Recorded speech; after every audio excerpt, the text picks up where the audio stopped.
وقال تعالى في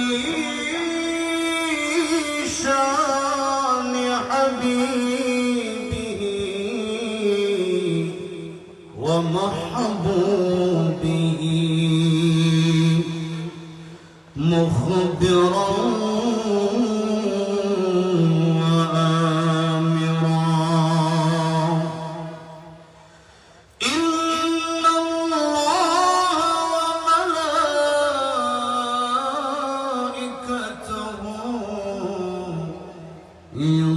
يصلون على النبي يا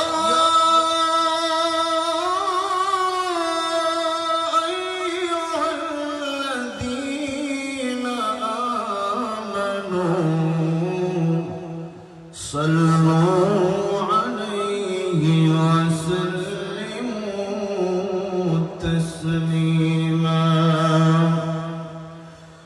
اللهم صل على محمد وعلى آل محمد كما صليت على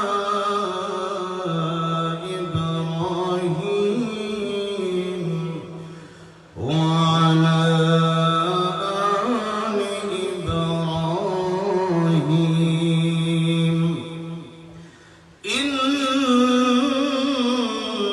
إنك حميد مجيد اللهم بارك على محمد وعلى آل محمد كما باركت على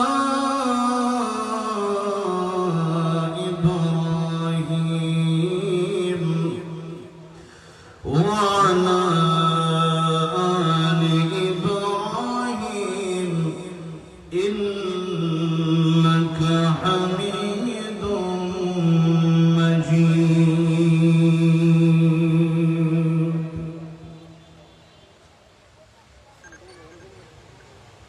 দিনব্যাপী তাফসীরুল কোরআন মাহফিলে প্রথম দিনের সম্মানিত শ্রদ্ধাভাজন সভাপতি মুফতি মিজানুর রহমান কাসেমী দাওয়াত বারাকাতুহু আল্লাহ রাব্বুল আলামিন হুজুরকে দীর্ঘ নেক হায়াত দারাজ করেন পড়েন আমিন। আমার আগে আলোচনা করেছেন প্রিয় বন্ধুগণ উদীয়মান তরুণ বক্তা আমার অত্যন্ত কাছের হৃদয়ের কারি মাওলানা মোহাম্মদ জুনায়েদ আল হাবিব কুমিল্লা দাওয়াত বারাকাতুহু আল্লাহ পাক প্রিয় বন্ধুর কণ্ঠকে আরো দারাজ করে দেন ইলমে আমলে বারাকাত দান করেন পড়েন আমিন। আগামীকাল যিনি আলোচনা করবেন সারা বাংলাদেশের মানুষের হৃদয়ের স্পন্দন বাংলাদেশের শ্রেষ্ঠ একজন আলোচক আমাদের কলিজার টুকরা হৃদয়ের মণি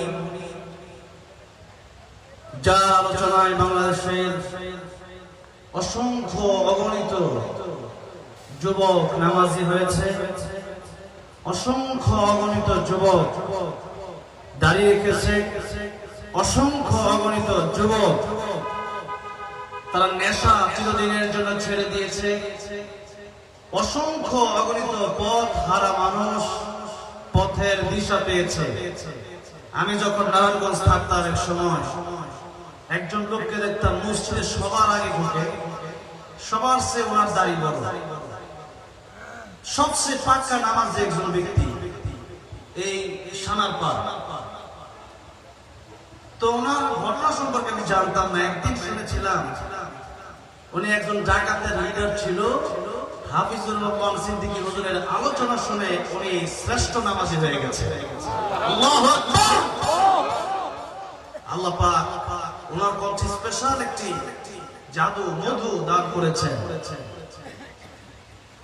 হৃদয় যত কঠিন হোক, আমরা আলোচনা করলে পরে মানুষ কাঁদবে।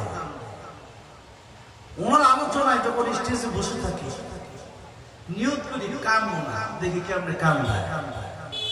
কিন্তু আল্লাহর এই বান্দাকে আল্লাহ রাব্বুল আলামিন এমন স্পেশাল নিয়ামত দান করেছেন, সাধারণভাবে কথা বললেও মানুষ অটোমেটিক কাঁদতে থাকে, চিল্লায় চিল্লায় কাঁদতে থাকে। আল্লাহু আকবার। কেমন একজন আলেম আসবেন এখানে, আমার জোর ভাই আলহামদুলিল্লাহ এই একটা প্রোগ্রামে বাংলাদেশের শ্রেষ্ঠ আলোচকদেরকে এখানে দাওয়াত করেন, বিশেষ করে আমাদের স্বপন ভাই কি যে মেহনত করেন। আল্লাহ তার গোলামকে আল্লাহর প্রিয় গোলাম হিসেবে কবুল করেন। আল্লামা হাফিজুর রহমান সিদ্দিকী কুয়াকাটা হুজুরকে আল্লাহ রাব্বুল আলামিন সুস্থতার সাথে আসা এবং আগামীকাল যেন আবহাওয়াটা যেন আল্লাহ পাক মুওয়াফিক করে দেন, যাতে করে ওনার আলোচনা এই এলাকার মানুষ যেন প্রাণ করে শুনতে পারে। আল্লাহ সেই তৌফিক দান করেন, পড়েন আমিন। আগামীকাল আরো আলোচনা করবেন এই এলাকার সবচেয়ে কাছের মানুষ যিনি এবং আপনাদের হৃদয়ের মানুষ, আপনাদের এলাকার গর্বিত সন্তান মুফতি সালিম আশরাফ দোহারি দামাত বারাকাতুহু। আমি আসলেই এলাকাতে আসলে ওনাকে ফোন করি। আমি ওনাকে যখনই ফোন করেছি উনি ঢাকা থেকে বাসায় এসেছিলেন, শুয়ে পড়ছেন। আমি ফোন দেওয়ার সাথে সাথে বলেন আমার আলোচনা আগামীকাল কি হয়েছে, আমি আজকেই আসবো। উনি স্টেজে আছেন, উনি চলে আসছেন। এরপর আরেকদিন একটা মাহফিল আসলাম, দুইটা মাহফিল শেষ করে উনি আমার মাহফিলে এসে আলোচনা শুনলেন। এরকম বক্তাদের আচরণ, বক্তাদের আখলাক, আলোচকদের আখলাক, দ্বীনের দায়ীদের আখলাক এমন হওয়া দরকার যে একজন আরেকজনকে ভালোবাসবে, একজন আরেকজনকে সহযোগিতা করবে, একজন আরেকজনকে মায়ের নজরে দেখবে। আর যাদের ভিতরে হিংসাত্মক মনোভাব, এরা নিজেকে বড় মনে করলেও মানুষের কাছেও বড় হতে পারে না, আল্লাহর কাছে তো বড় হতে পারে না। সেই জন্য আমার প্রিয় ভাই মুফতি সালিম আশরাফ দোহারি দামাত বারাকাতুহু, আল্লাহ রাব্বুল আলামিন উনি একজন বিশিষ্ট ব্যবসায়ী। ব্যবসায়ীদের দাম আত্তাজুল আমিন মা'আন নাবিয়িন ওয়াস সিদ্দিকিন ওয়াস শুহাদা'i ওয়াস সালিহিন। আল্লাহর নবী বলেছেন যারা ব্যবসায়ী, সৎ ব্যবসায়ী যারা হবে এরা তারা নবীদের সাথে জান্নাতে থাকবে। যেরকম সুবহানাল্লাহ। নেককারদের সাথে, সালেহিনদের সাথে, শুহাদায়ে কেরামদের সাথে তারা জান্নাতে থাকবে। কি বড় অফার আল্লাহ নবী তাদেরকে দিয়ে রেখেছেন। এরপরও আমাদের দেশের তেল ব্যবসায়ীরা পাম্পে লেখছে তেল নাই, এরপরে প্রশাসন খুঁজতে পরে 50,000 লিটার তেল পাওয়া যায়। ঠিক না ঠিক বলে? এই হইল আমাদের দেশের ব্যবসায়ীদের অবস্থা। কাতারে আমি তারাবি পড়াই, কাতারে যাওয়ার পরে দেখলাম 10টা রুটি মাত্র 1 রিয়াল, বাংলাদেশে 30 থেকে 32 টাকা। তো বাংলাদেশ 30 টাকা কি 10টা রুটি পাওয়া যাবে? এরপরও কাতার সরকার এটা দিছে কেন? এটা দিছে এই জন্য যাতে করে মানুষের খাওয়ার কষ্ট হয়। একেবারে নরমাল কোন ফ্যামিলি যদি থাকে সেও যেন অন্তত তার কাছে 1 টাকা আছে, 1 রিয়াল আছে, সেও যেন 10টা রুটি কিনে পুরো পরিবার সবাই মিলে যেন 10টা রুটি খেতে পারে। সেই জন্য কাতার গভর্নমেন্ট সিস্টেম তারা রেখে। যারা আমাদের দেশে তেল যদি পাম্পে থাকেও আমাদের দেশের মন্ত্রীরা বলে তেল আছে, কিন্তু জনগণ কয়েক কিলো, 5 কিলো, 10 কিলো পর্যন্ত সিরিয়াল ধরে বলেন, ঠিক না ঠিক? মোটর সাইকেলে এই সিরিয়াল আমাদের ভোগান্তি। এই ভোগান্তির পরেও যে ব্যবসায়ীরা তেল মজুত করে রাখলো, মানুষের সহযোগিতা করলো না, এরা কি সৎ ব্যবসায়ী হতে পারে? মজুতদাররা কি সৎ ব্যবসায়ী হতে পারে? তাদের সাথে আমাদের কোনো ভালোবাসা নাই। আল্লাহ তাদেরকে হেদায়েত দান করেন, জোরে বলেন আমিন।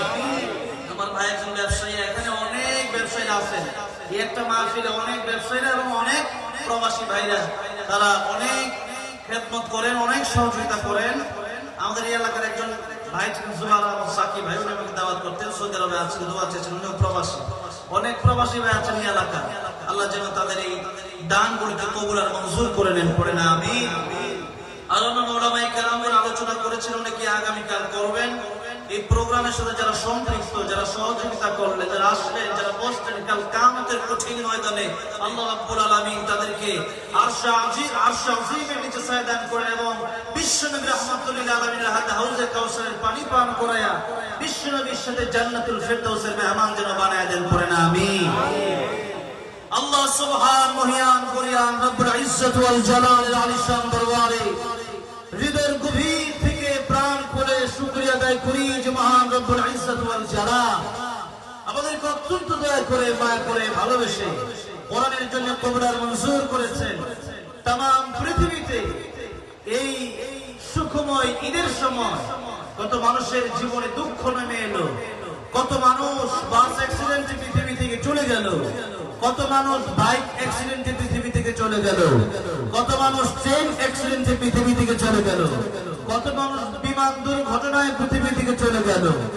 এত মানুষ পৃথিবী থেকে নির্মম ভাবে, বিশেষ করে বাংলাদেশে বিগত আনুমানিক 10 বছরে সবচেয়ে বেশি মানুষ মনে হয় এই ঈদে মারা গেছে এবং অনেক মানুষ তারা লঞ্চ অ্যাক্সিডেন্ট হয়ে, ট্রেন অ্যাক্সিডেন্ট হয়ে, বাস অ্যাক্সিডেন্ট হয়ে মারা গেছেন। আল্লাহ পাক যেন তাদেরকে শাহাদাতের মর্যাদা দান করেন, পড়ে না আমিন। এত মানুষ চলে গেলেন, এত মানুষ কষ্ট পেলেন, এত মানুষ দুনিয়ার মায়া থেকে শেষ হয়ে তারা কবরের বাসিন্দা হয়ে গেলেন। আল্লাহ রাব্বুল আলামিন আমাদেরকে এখনো তওবার সুযোগ আমাদেরকে দান করেছেন। তওবা কবুল হবে দুইটা সময় আসার আগে আগে। এক, যখন মৃত্যুর গড়গড়া এখনো শুরু হয় নাই, এখনো মালাকুল মউত আজরাইল আমার সামনে আসে নাই, এখনো তওবার সুযোগ আছে। দুই, পশ্চিম দিক থেকে যতক্ষণ পর্যন্ত সূর্য ওঠে নাই ততক্ষণ পর্যন্ত তওবা কবুলের সুযোগ রয়েছে। এই দুইটা বিষয়, এই দুইটা সময় যেহেতু আমাদের সামনে এখনো আসে নাই, সেই জন্য আমাদের সামনে এখনো তওবার সুযোগ, এখনো তওবার দরজা খোলা রয়েছে। আরেকটা হাদিস আছে, রাত যখন গভীর হয়ে যায় তখন আল্লাহ রাব্বুল আলামিন আরশে আজিম থেকে প্রথম আকাশে চলে আসে, এরপরে তার বান্দাদেরকে ডাকে আর বলতে থাকে, আলা মিন মুস্তাগফিরিন ফাগফিরালা, আলা মিন মুস্তারজিকিন ফারযুকহু, আলা মিন মুবতালান ফাআফিয়াহু, আলা কাযা হাত্তা ইয়াতলুআল ফজর। আল্লাহ পাক বলেন, ও বান্দা, কার গুনাহ আছে আসো, আমি আল্লাহ তোমারে মাফ করে দেওয়ার জন্য রেডি, তুমি খালি চাইবা, চাইতে দেরি, মাফ করতে দেরি না। এই সময় শুরু হয়ে গেছে। আল্লাহু আকবার বলেন, আলহামদুলিল্লাহ বলেন। ও বান্দা, কার কি রিজিকের প্রয়োজন? মানুষের কাছে একবার, দুইবার, তিনবার চাইলে পরে সে তোমার সাথে দেখা করতে চায় না, সে তোমার সামনে আসতে চায় না। ওর সাথে দেখা হইলে ও খালি টাকা চায়, ও খালি টাকা চায়, ও খালি টাকা চায়। তো কত দিব সে ব্যক্তি কষ্ট পায়। আর আল্লাহ কয়, বান্দা যত চাও তত আমি আল্লাহ খুশি, যত চাও তত খুশি। জোরে করে সুবহানাল্লাহ। আর বান্দা, কে কোন বিপদে আছে, দুনিয়ার কোন মানুষ তোমার কোন বিপদ থেকে উদ্ধার করতে পারে না। আমি আল্লাহ রেডি তোমার বিপদ থেকে উদ্ধার করার জন্য। তুমি শুধু একবার চাইয়া দেখো, চাওয়ার মতো চাইতে হবে, ডাকার মতো ডাকতে হবে, যাওয়ার মতো যাও, ডাকার মতো ডাকো। আমি আল্লাহ দেওয়ার জন্য আরশে আজিম থেকে প্রথম আকাশে চলে এসেছি। আল্লাহু আকবার। চাওয়ার মতো চাও, আলা কাদা হাত্তা ইয়াতলু আল ফজর। আল্লাহ ফজর পর্যন্ত ডাকতে থাকেন, বান্দা চাও চাও চাও। কিন্তু আমরা এমন গোলাম, আমরা এমন বান্দা যে আমরা আল্লাহর কাছে চাই না, আমরা ওই সময়টাতে আমরা ঘুমাই। আল্লাহ ঠিক না ঠিক বলে। যেহেতু আল্লাহ রাব্বুল আলামিন আজকে এই গভীর রাতে, রাত 11টা বাজে, এই গভীর রাতে আল্লাহ রাব্বুল আলামিন যেহেতু আমাদেরকে এই তওবার মতো সুযোগ, নেক আমলের সুযোগ, চাওয়ার মতো সুযোগ, কোরআন সুন্নাহ থেকে কথা বলা এবং শোনার সুযোগ করে দিয়েছেন, সেই জন্য আল্লাহ রাব্বুল আলামিনের আলিশান দরবারে হৃদয়ের গভীর থেকে রাতের নিস্তব্ধতাকে বন্ধ করে প্রাণ খুলে আল্লাহকে খুশি করার লক্ষ্যে সকলেই পড়ি আলহামদুলিল্লাহ। মানুষ তো এত বেশি আসে নাই, একটা মাহফিল ঈদের পরে, তারপরেও আল্লাহ বাঁচাইছে যে বৃষ্টি হয় নাই। একটা মাহফিল সেই রমজানের আগে হওয়ার কথা ছিল, তো এই মাহফিলটা আবার হচ্ছে এই গরমের সময় ওয়াজ করাও কঠিন, আর মানুষ শীতের সময় যে পরিমাণে আসে এটা গরমের সময় আসে না। আর অনেকে কালকে হারুন সিদ্দিকী সাহেব হুজুর আসবেন, এই জন্য এটা রিজার্ভে রাখছে। রিজার্ভে রাখছে মানে কি, আগামীকাল উনি আসলে পরে আসবে, আজকে ভালো করে ঘুমাইবে। কিন্তু বলেন আমরা যখন উর্দু কিতাব পড়ছি একবার তাইসরা জামাতে, প্রথম জামাতে যখন পড়ছি তখন আমরা পড়ছিলাম আজকার কাম কাল পড়না, মানে হচ্ছে আজকের কামটা কালকে জন্য রাইখা দিও না, কারণ কালকে তুমি বাঁচবা কিনা সেই গ্যারান্টি, যদি বলেন সেই গ্যারান্টি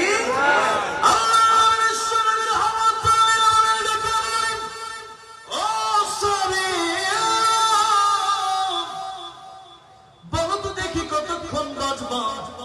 সাহাবীরা বলেন ইয়া রাসূলুল্লাহ ইয়া হাবিবাল্লাহ, ওগো নবীজি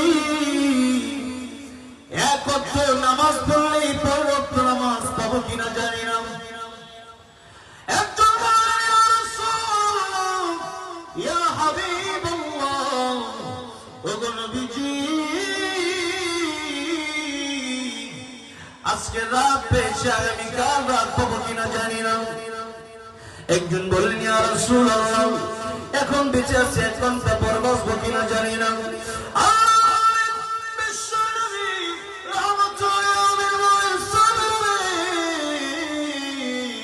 কেউ বললো একদিন, কেউ বললো 1 ওয়াক্ত নামাজ, কেউ বললো 1 ঘন্টা। সাহাবীরা 1 ঘন্টা অথবা 1 ওয়াক্ত নামাজ, একদিন অথবা 1 রাত, অনেক দূরের কথা।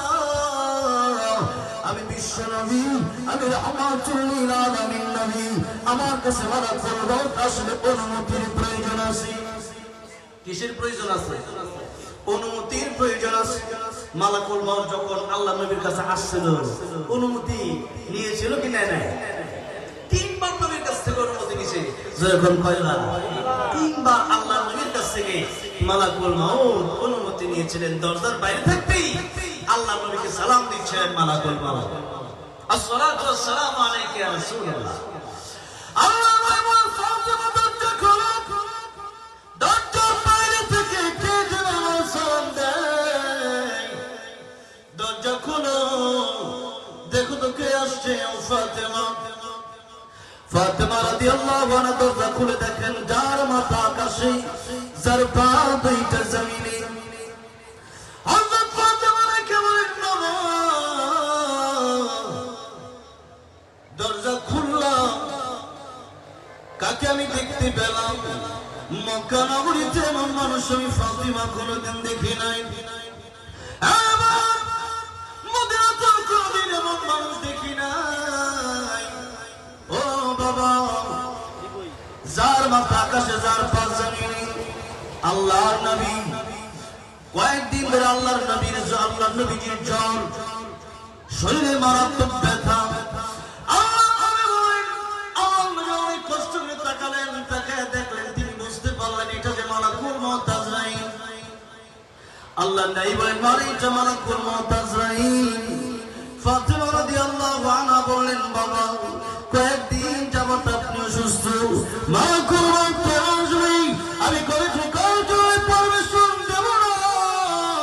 আল্লাহ নবী, বিশ্ব নবী রাহমাতুল লিল আলামিন দেখে বললেন মারে ফাতিমা রে, দুনিয়ার মানুষের জান কবজ করে অনুমতির প্রয়োজন হয় না।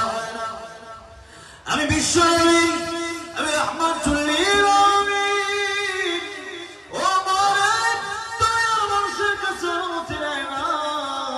আমি বিশ্ব নবী, আমি রাহমাতুল লিল আলামিন, এই জন্যই আল্লাহ রাব্বুল আলামিন এই মর্যাদা আমাকে দিয়েছেন। ফাতিমা রে দরজা খুলে দাও, সম্মান থাকবে। মালাকুল মউত ঘরের ভিতরে তুমি ঠিক ঢুকতে পারে, প্রবেশ করতে পারে, কিন্তু কেন প্রবেশ করে না? কারণ আল্লাহর পরে এই মর্যাদা আল্লাহ রাব্বুল আলামিন আমাকে দিয়েছেন। আল্লাহ হচ্ছেন রব্বুল আলামিন, আমি হচ্ছি রাহমাতুল লিল আলামিন।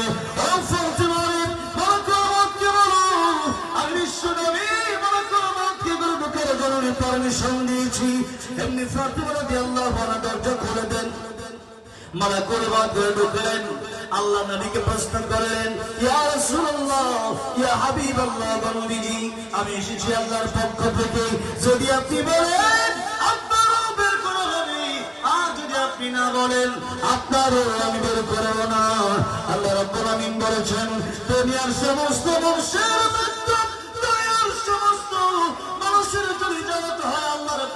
থেকে।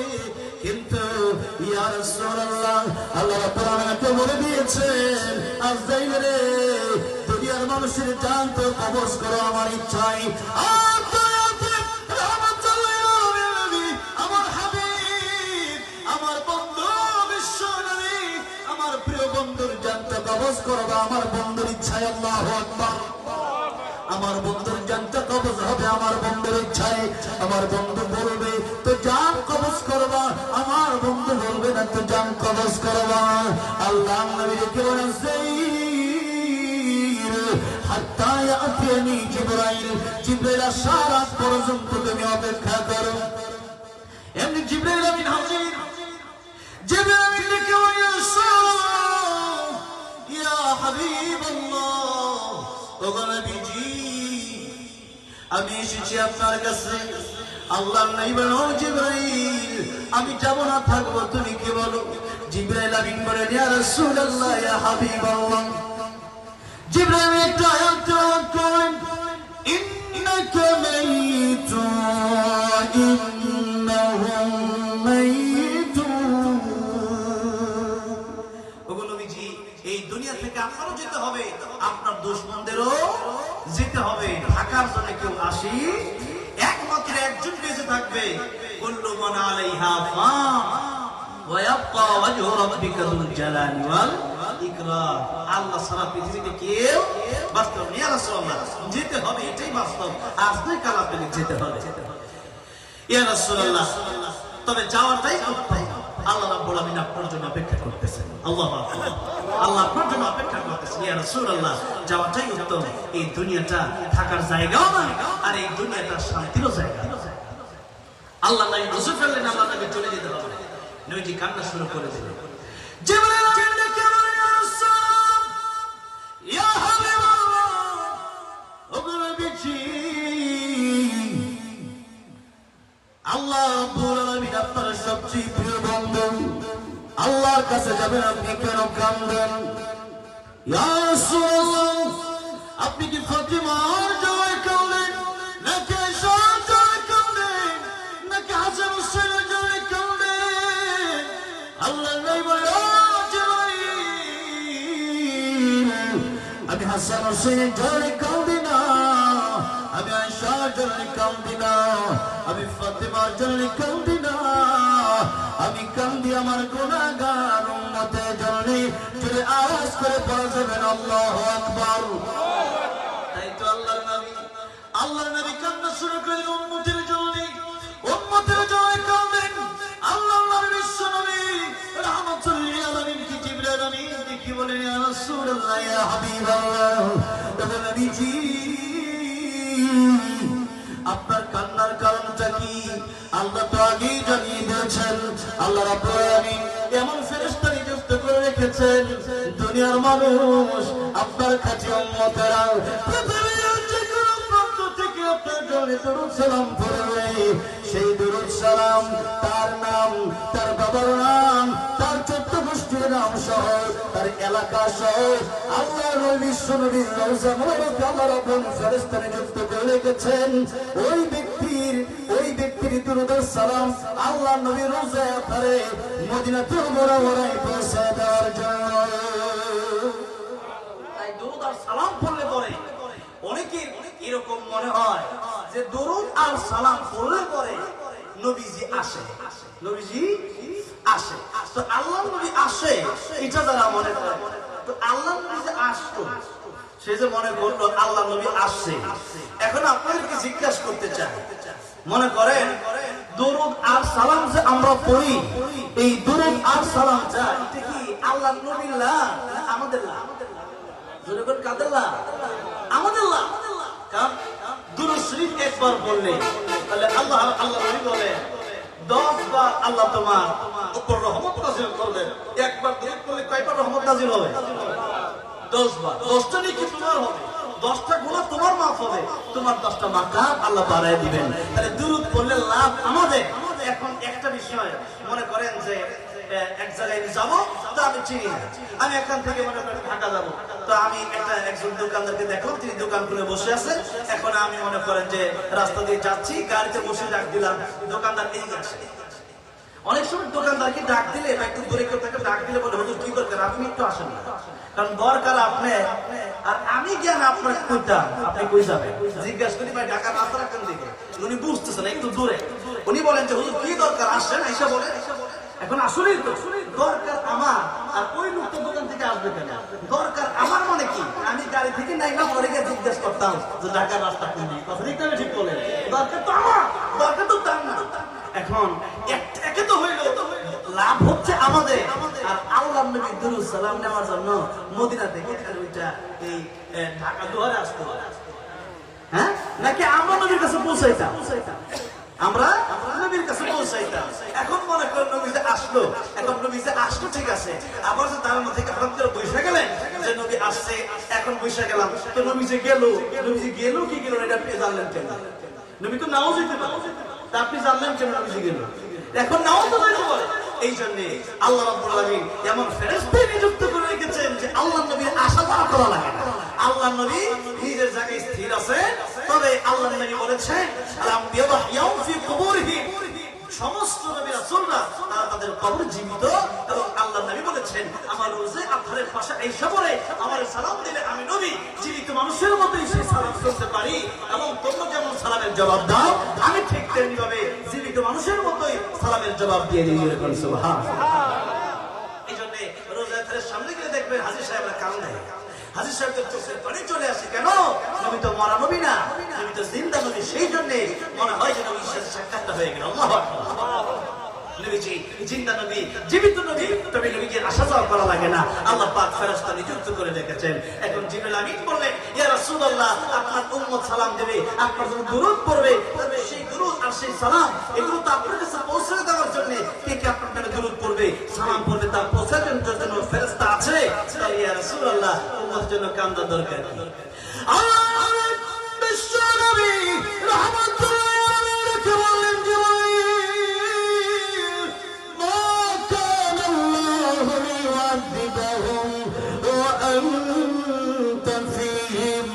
আল্লাহ রাব্বুল আলামিন কোরআন শরীফে আগে আয়াত নাযিল করে তা জানিয়ে দিয়েছেন, ও নবীজি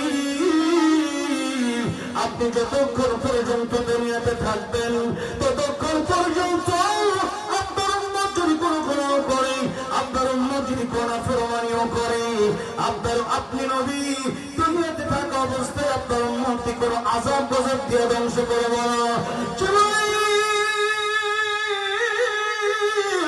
আমি চলে যাওয়ার পরে যদি আমার উম্মত গুনাহ করে আর সেই গুনাহের জন্য যদি আল্লাহ পাকরাও করে ফেলেন, কিয়ামতের কঠিন ময়দানে হাদিস শরীফের ভিতরে এসেছে আল্লাহর নবী বিশ্ব নবী রাহমাতুল্লাহ আলামিন বলেছেন আমার উম্মত সবচেয়ে বেশি হবে।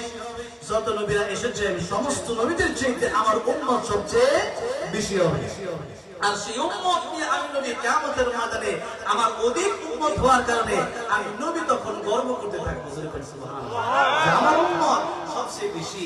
ও জিবরাইল আমার উম্মত যদি কোনো গুনাহ করে ফেলে, নাফরমানি করে ফেলে, আর সেই নাফরমানির কারণে আগের নবীর উম্মতের উপর আল্লাহ যেমন আযাব দিয়েছেন সেই আযাবটা যদি আমার উম্মতকে আল্লাহ দিয়ে দেন, আমার উম্মতের সংখ্যা কমে যাবে, আমার উম্মত সুযোগ পাবে না, আমার উম্মত কষ্ট পাবে, আমার উম্মত জাহান্নামে যাবে, আমি নবী রাহমাতুল্লাহ আলামিন হইয়া এটা বরদাস্ত করতে পারবো না। আল্লাহু আকবার। আল্লাহ জানা দিলেন জিবরাইল আমার নবীর কাছে বলো যে আমার নবী উম্মত নিয়ে চিন্তা করতে হবে না, আজ থেকে আমার নবী দুনিয়া থেকে চলে আসার পরে আমার নবীর উম্মতের জিম্মাদার স্বয়ং আমি আল্লাহ নিজে হয়ে গেলাম, আর উম্মত কিভাবে জান্নাতে নেওয়া যায় সেই চিন্তা আমি আল্লাহ করবো, এবং এই উম্মতের জন্য আমি আল্লাহ রাব্বুল আলামিন তওবার সুযোগ রাখবো। এই উম্মত মৃত্যুর কয়েক মিনিট আগেও যদি তওবা করে আমি আল্লাহ সেই বান্দার তওবা কবুল আর মঞ্জুর করে দেব। নবীজি এবার নবীজি যাওয়ার জন্য অবস্থিত অনেক ঘটনা ঘটেছে, অনেক লম্বা ঘটনা।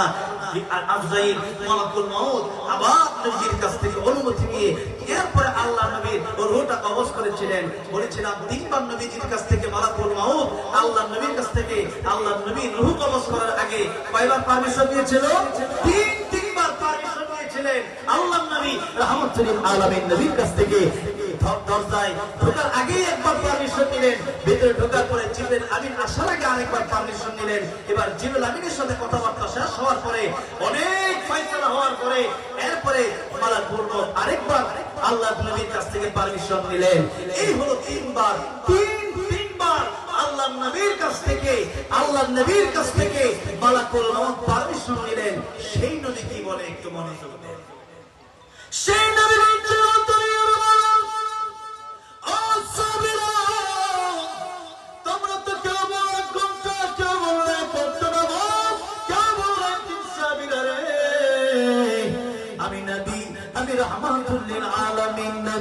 আল্লাহ বলেছেন, আল্লাহ যত জগতের জন্য রব, আল্লাহ আমাকে তত জগতের জন্য রহমত বানিয়েছেন। জগৎ খালি একটা দুইটা না, অনেক জগৎ আছে। তাই আল্লাহ বলেছেন আলহামদুলিল্লাহি রাব্বিল আলামিন। আলামিন শব্দটা আল্লাহ নিজের ক্ষেত্রে ব্যবহার করেন, তাই আমরা পড়ি সমস্ত প্রশংসা আল্লাহর জন্য, যিনি সমস্ত জগতের মালিক। সেই আল্লাহ নবীর ব্যাপারে বললেন ওয়া মা আরসালনাকা ইল্লা রাহমাতাল লিল আলামিন। রাহমাতুল লিল আলামিন নবী কোরআনে প্রমাণ। আশিক দিলে কে বুঝিবে আমার দয়ার নবীর শান। ঠিক কি না বলে? আসলে কোন আতে রাসূল গাইলে গাওয়া যাবে? লোক কম আছে, তাতে কি হইছে? ওয়ালা তাহিনু ওয়ালা তাহজানু ওয়া আনতুমুল আ'লাউনা ইন কুনতুম মুমিনিন। ইন কুনতুম মুমিনিন। আল্লাহ কয় না আমার হাজার হাজার লক্ষ লক্ষ মুমিন লাগবে। বদরে কয়জন মুমিন ছিল? 313 জন। আল্লাহ কয় না যে আমার হাজার হাজার লাগবে। যদি মুমিনের মধ্যে মুমিন একজন হও, তোমার উপরে আমি আল্লাহ খুশি জোরে করব সুবহানাল্লাহ। এইজন্য আমরা আসছি যারা ঈমান ফেলে, এই গরমের সময় যারা আসছি, অবশ্যই আল্লাহ এবং তার নবীর প্রেমে এসেছি। আল্লাহ বলছে আমার ভালোবাসা চাও, তোমার নবীকে ভালোবাসো। সেই জন্য নবীর প্রেমে, নবীর মহব্বতে যদি একটু নাতে রাসূল গাইতে বলা হয়, একসাথে গাওয়া যাবে তো ইনশাআল্লাহ। আর আমি তো মদিনায় কতবার গেছি, এখন আমি নিজেও জানি না। আমার মনে হয় একটাই কারণ, টাকা পয়সা দিয়ে যেতে পারি নাই, বরং নবীর প্রেমে নাতে রাসূল গাইতে গাইতে আল্লাহ লয়ে গেছে। আলহামদুলিল্লাহ। তাহলে কি মাঝে মধ্যে একটু গাওয়া যাবে তো ইনশাআল্লাহ? একটু একসাথে বলেন না, রাহমাতুল লিল আলামিন নবী রাহমাতুল লিল কোরআনে প্রমাণ।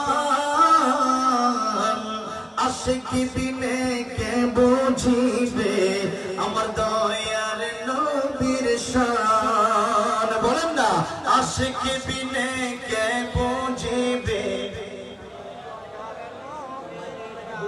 একটু বাড়া দিলে বাড়া সুন্দর হয়, অনেক কষ্ট। এই সাউন্ডে আলোচনা করলে আমি ঘেমে পুরো শেষ। জুনায়েদ, আমাদের জুনায়েদ আলোচনা করতে পারে নাই। হ্যাঁ, এখন ঠিক আছে, সাউন্ডের জন্য না কমে।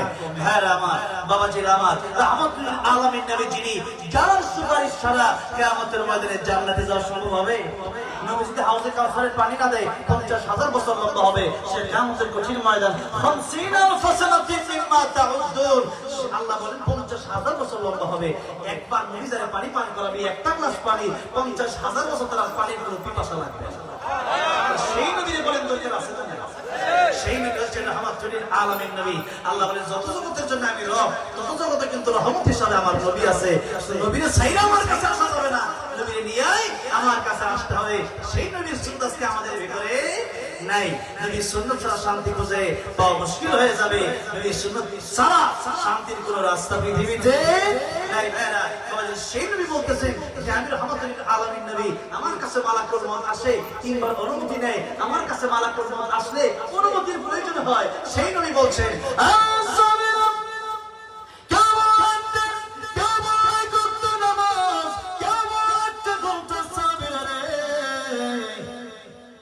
একটা ঘন্টা তো পরের কথা, একদিন তো দূরের কথা, এক ওয়াক্ত নামাজ তো পরের কথা। আমি রাহমাতুল আলামিন নবী হইয়া নামাজের পরে ডান দিকে সালাম ফিরাইয়া বাম দিকে সালাম ফিরাবো, এই গ্যারান্টি আমি রাহমাতুল লিল আলামিন তোমাদেরকে দিতে পারি না। আল্লাহ নবী যদি জীবনের গ্যারান্টি দিতে না পারেন, আমার মতো আপনার মতো গুনাহগারকে জীবনের গ্যারান্টি দিতে পারি? কালকে আসবো মাহফিলে, সেই গ্যারান্টি আছে? সেই গ্যারান্টি আছে?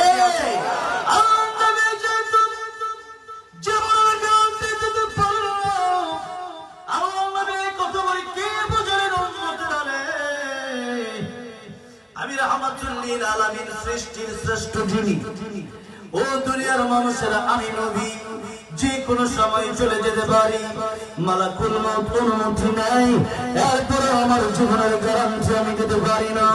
দুনিয়ার মানুষ কালকে এটা করবো, কালকে ভালো হয়ে যাবো, আগামী শুক্রবারে ভালো হবো, আগামী রমজানে ভালো হয়ে যাবো, সেই গ্যারান্টি তোমরা দিতে পারবো না। তাই কবি বলেছেন আমার মরণ আসিবে কখন কেউ তো জানে না। বলেন না আমার মরণ আসিবে কখন কেউ তো জানে না।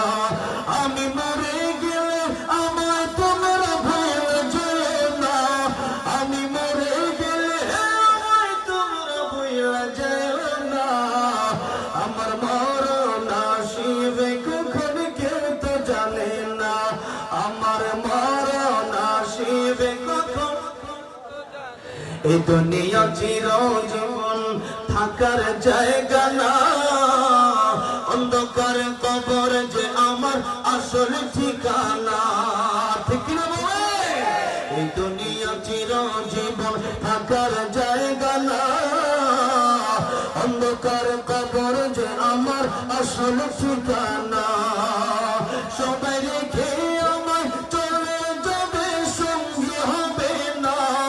সবাই রেখে আমায় চলে যাবে, সঙ্গী হবে না। আমার মরণ আসিবে কখন কেউ তো জানে না, আমার মরণ আসিবে কখন। কবর মাঝে মা বাবাকে দেখা যাবে না, দেখবো যাকে তিনি হলেন শাহে মদিনা। কবর মাঝে মা বাবাকে দেখা যাবে না, দেখবো যাকে তিনি হলেন শাহে মদিনা। সেদিন আল্লাহ বিনে আর তো কেহ বন্ধ হবে না, সেদিন নবী বিনে আর তো কেহ বন্ধ হবে না। আমার মরণ আসিবে কখন কেউ তো জানে না, আমার মরণ আসিবে কখন কেউ তো জানে না। আমি মরে গেলে আমায় তোমরা ভুলে যেও না, আমি মরে গেলে আমায় তোমরা ভুলে যেও না। আমার মরণ আসিবে কখন কেউ তো জানে না, আমার মরণ আসিবে কখন কেউ তো জানে না। কথা বলেন ঠিক না বেঠি? সেই জন্য নবী জীবনে القيس من زاد نفسه وعمل لما بعد الموت। আমার উম্মতেরা রে, জ্ঞানী করা ভালো করে শুনে নাও, ভালো করে শুনে নাও। জ্ঞানী করা, জ্ঞানী হলো তারা যারা নিজের চিন্তা করে, নিজের চিন্তা যারা করে, আর পরকালের জন্য যারা আমল করে নেয়। দুনিয়ার মানুষ বাস্তবিক পক্ষে তাকালে পরে দেখা যায় দুনিয়ার মানুষ শুধু দুনিয়া দুনিয়া দুনিয়া। আল্লাহ রাব্বুল আলামিন কাফিরদের ব্যাপারে বলেছেন আল্লাযী জামা মালাহু ওয়া আদ্দাদা। কাফেররা শুধু জমায় জমায় জমায়, টাকা পয়সা শুধু জমায়। কেন হচ্ছে টাকা পয়সা জমায়? কত বছর বাঁচবে, কিভাবে চলবে, কিভাবে আরাম-আয়েশের জিন্দেগি গঠন করবে, কিভাবে সে দুনিয়াতে তার পরিবারকে ভালো রাখবে। একটু হলে আর একটু চাই, যদি মাটির ঘর হয় টিনের ঘর চাই, টিনের ঘর হলে পাকা ঘর চাই, পাকা ঘর হলে পরে দুই তারা বিল্ডিং চাই, দুই তারা বিল্ডিং হলে পাঁচতলা চাই। এভাবে দুনিয়ার মানুষের শুধু চাহিদা বাড়ি বাড়ি বাড়ি বাড়ি।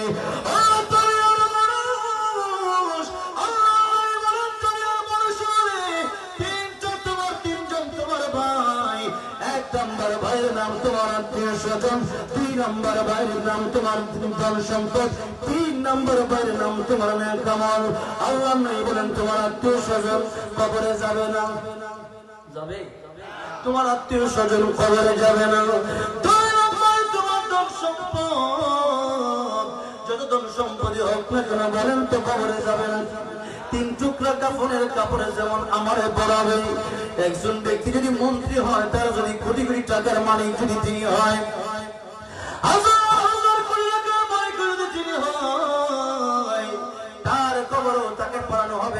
তাকে দাফন করার সময় কয়টা কাপড় পরানো হবে? 3টাই পরানো হবে।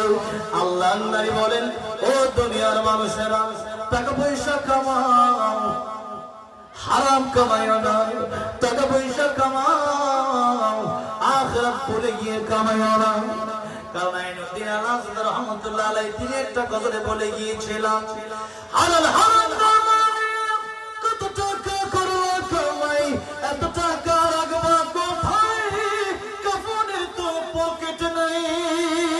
কথা ঠিক কি না বলে? হালাল হারাম কামাই, কত টাকা করো কামাই, এত টাকা রাখবা কোথায়? কাফনের তো পকেট নাই।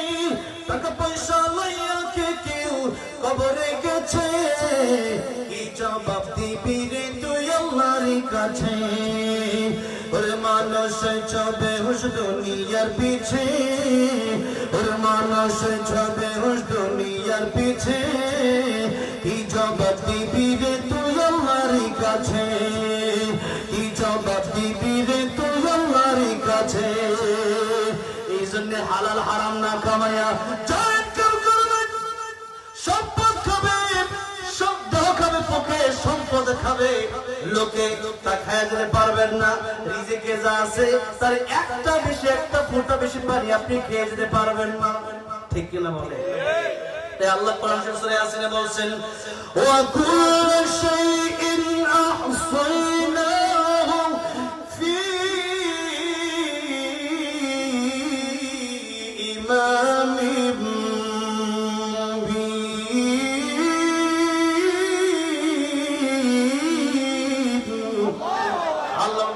মানুষেরা পৃথিবীতে তোমাদেরকে পাঠানোর 50,000 বছর আগে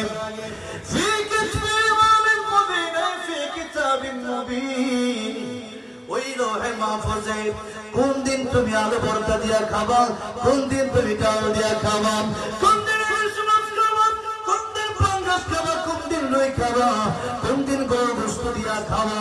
এই পৃথিবী থেকে একটা সবটা পাতা কোন দিন গাছ থেকে ঝরে পড়ে যাবে। পৃথিবীর মানুষ তোমাকে পৃথিবীতে পাঠানোর 50,000 বছর পূর্বে তোমার রিজিক আমি আল্লাহ রাব্বুল আলামিন ব্যবস্থা করে তোমাকে পৃথিবীতে পাঠিয়েছি। তাহলে এই দুনিয়াতে আসার 50,000 বছর আগে আল্লাহ আমার রিজিক পাঠাইছে। এই দুনিয়াতে আসার 50,000 বছর আগে আমার মৃত্যুটাও আমার আল্লাহ লিখে ফেলেছেন।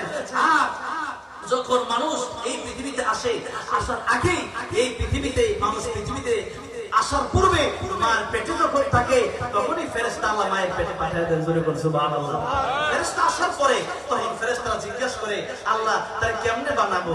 হাত কি ঠিকমতো 2টা দেব নাকি এক হাত বাদ দিয়ে দেব? বাকি 2টা দেব নাকি একটা কমিয়ে দেব? আঙ্গুল কি 5টাই থাকবে নাকি 3টা দেব? অনেকে দেখবেন আঙ্গুল 6টাও থাকে, ঠিক না ঠিক? অনেকে দেখবেন 6টা আঙ্গুল আছে, আবার অনেকে দেখবেন 5টা আঙ্গুল নাই, 3টা আছে। আবার অনেকেই দেখবেন জন্মসূত্রেই অন্ধ, তাকে আল্লাহ চোখের দিতেই নাই। আল্লাহ বলেন ফেরেশতারা ওই যে লৌহে মাহফুজ আমি রেখে দিয়েছি, লৌহে মাহফুজের ভিতরে আমি আল্লাহ রাব্বুল আলামিন পৃথিবীতে যা ঘটবে সব রেখে দিয়েছি। এই পৃথিবীতে কার চেহারা কেমন হবে তাও লৌহে মাহফুজে টানানো আছে। এখন তাকে ওই যেখানে যেভাবে তাকে লৌহে মাহফুজে আল্লাহ বানায় রাখছি ওইভাবে তার চেহারাটা গঠন করো, তার দেহটা গঠন করো। তবে সেই তার মৃত্যুর পরে যেখানে তার দাফনটা হবে সেই জায়গা থেকে 1 চিমটি মাটি এনে তার নাভিটাকে গঠন করে দাও। কারণ হচ্ছে যে সেই পৃথিবীতে আসার আগেই আল্লাহ তার মৃত্যুটা ফয়সালা করে রাখেন। এখন আপনি জিজ্ঞাসা করতে পারেন, তাহলে হিন্দুর লাশ পুরানো হয়, তাহলে তার নাভির মাটিটা কোন জায়গা থেকে আনা হয়েছিল? তার নাভি তো পড়ে যায় না, হিন্দুর পুরো দেহ পড়ে যায়, কিন্তু হিন্দুদের নাভি পড়ে না। এরপরে যে কোনো মানুষ অনেক সময় দেখা গেছে যে মাছ তারে গিলে ফেলতে পারে, সেই নদীতে ডুবে যেতে পারে, সাগরে ডুবে যেতে পারে, বাঘটাকে খেয়ে ফেলতে পারে। যদি কেউ ফেলে সব হজম করতে পারে, নাবিকে হজম করতে পারে না। ওই যে আগুনে সব পড়লো, নাবি পড়লো না, সর্বশেষ নাবি যেই মাটির সাথে মিশবে ওই জায়গা থেকেই তার নাবি গঠন করা হয়েছিল। এবং সর্বশেষ সে ডুবে পচে শেষ হয়ে যাওয়ার পরেও তার নাবিটা ঠিকই থাকবে, সেই নাবিটা সেই মাটির সাথে মিশে যাবে এবং সেই নাবি থেকেই আল্লাহ রাব্বুল আলামিন আবার তাকে উঠাবেন, তাকে আবার সেখান থেকে জীবিত করবেন। জোরে বলুন সুবহানাল্লাহ।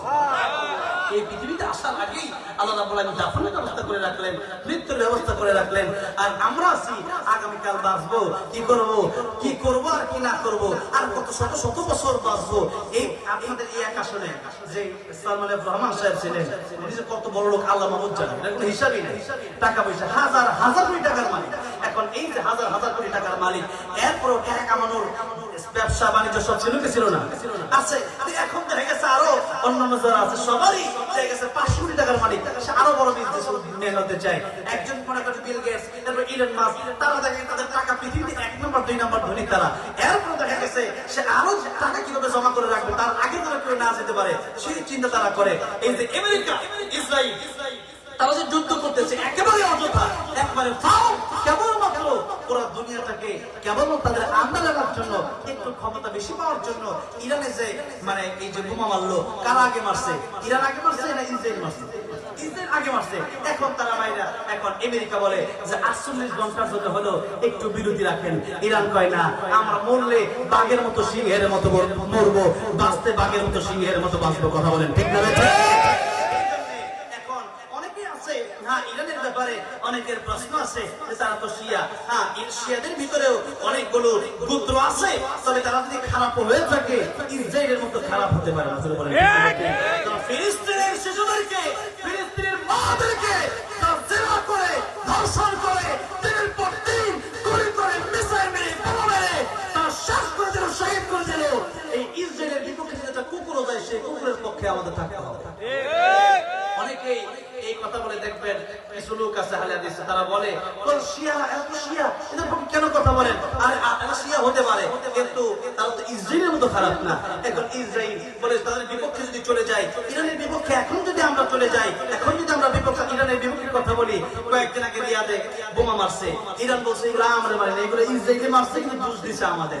এই যে অবস্থা, এই যে পুরো পৃথিবীতে আমরা তেল পাচ্ছি না, ওই ডোনাল্ড ট্রাম্পের আমেরিকার নেতা, এই ইসরায়েলের নেতা নিয়ে আবার ঠিক না? ঠিক বলেন। এই যে দেখেন এত মারামারি, এত হানাহানি, পৃথিবীর কোটি কোটি মানুষ আজকে বিপদে। আমাদের দেশের মানুষ যারা আমরা ঢাকা থাকি, তাদের কিছুদিন পরে সম্ভবত গ্রামে চলে আসা লাগতে পারে, কিছুদিন পরে মনে হয় আবারও সেই গরুর গাড়ি চালানো লাগতে পারে। কত বল ঠিক না? ঠিক।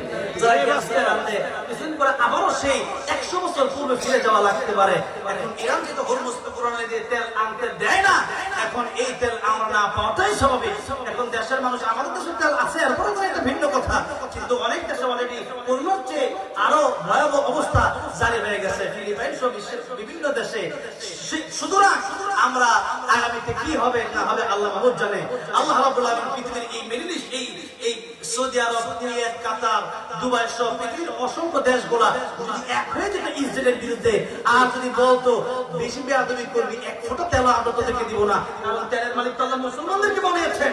স্বর্ণের মালিক যে ধাতু, এই স্বর্ণ এত অল্প স্বর্ণ, মনে করেন যে আপনি 10 ভরি 20 ভরি স্বর্ণ হাতে 100 ভরি স্বর্ণ আপনি এক হাতের মধ্যে নিতে পারবেন। এই স্বর্ণের দাম কত, সেই স্বর্ণের মালিক আল্লাহ মুসলমানকে বানিয়ে দিয়েছে। মুসলমানদের কিছুর অভাব ছিল না, কিন্তু মুসলমানও আজকে ক্ষমতা পাওয়ার লোভে তারা আজকে সেই ইসরায়েল আমেরিকার পক্ষ নিয়েছে এবং ইরানের বিপক্ষে গেছে। ফলে কি হলো? ফলে এখন তারা নিজেরাই ক্ষতিগ্রস্তের মধ্যে পড়েছে। এই জন্য আজকে সেই ইরান, সেই ইসরায়েল এবং সেই আমেরিকা, তাদের কথা একটাই, তোমরা আমাদের কথা মানো, পারমাণবিক বানাইও না। এই হলো তাদের শর্ত, আর কোনো শর্ত নাই। এটা কোনো শর্ত হলো, কিন্তু মূল কথা হচ্ছে এই বনি আদম, আল্লাহ নবী বলেছেন পৃথিবীর মানুষের লোক কত তোমরা জানো?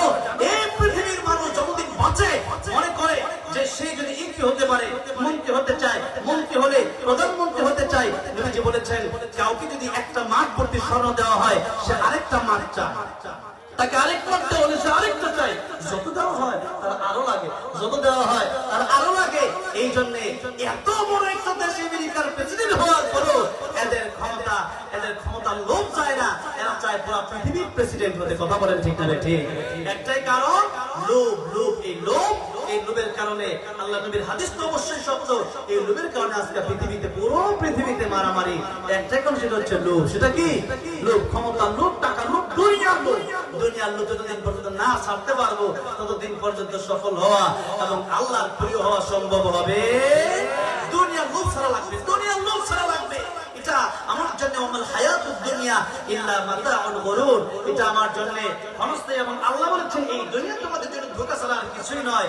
সেই জন্য যেহেতু আমাদের জন্য দুনিয়া ধোঁকা, আল্লাহর সফলতা কিসের ভিতরে? ফামান যুহজিহা আনিন নার ওয়া উদখিলাল জান্নাহ। তোমরা যদি জাহান্নাম থেকে বাঁচতে পারো, জান্নাতে যাইতে পারো, তুমি সফল কাম। কারণ তুমি চিরজীবন আরামে থাকবে, তোমার আর কোনো মরণ নাই, কোনো কষ্ট নাই, কোনো অসুখ নাই, কোনো ঝামেলা নাই, কোনো চিন্তা নাই, কোনো টেনশন নাই। নিশ্টেনশনে, নিশ্চিন্তায়, বিনা ভয়ে তুমি জান্নাতে অনন্তকাল কাটাবা। যে জীবনে শুরু আছে, শেষ নাই। আনন্দ আর আনন্দ, এক আনন্দ শেষ হবে, নতুন আনন্দ, নতুন আনন্দ শুরু হবে। এরকম আনন্দের জান্নাত আমি আল্লাহ রাব্বুল আলামিন তোমাদেরকে দেব। সেই জান্নাত যারা পাবে, এদের চেয়ে সফল কামার কেউ হতে পারে না। তাহলে জাহান্নামে যারা যাবে এরা হচ্ছে ব্যর্থ, আর যারা জান্নাতে যাবে এরা কি? সফল।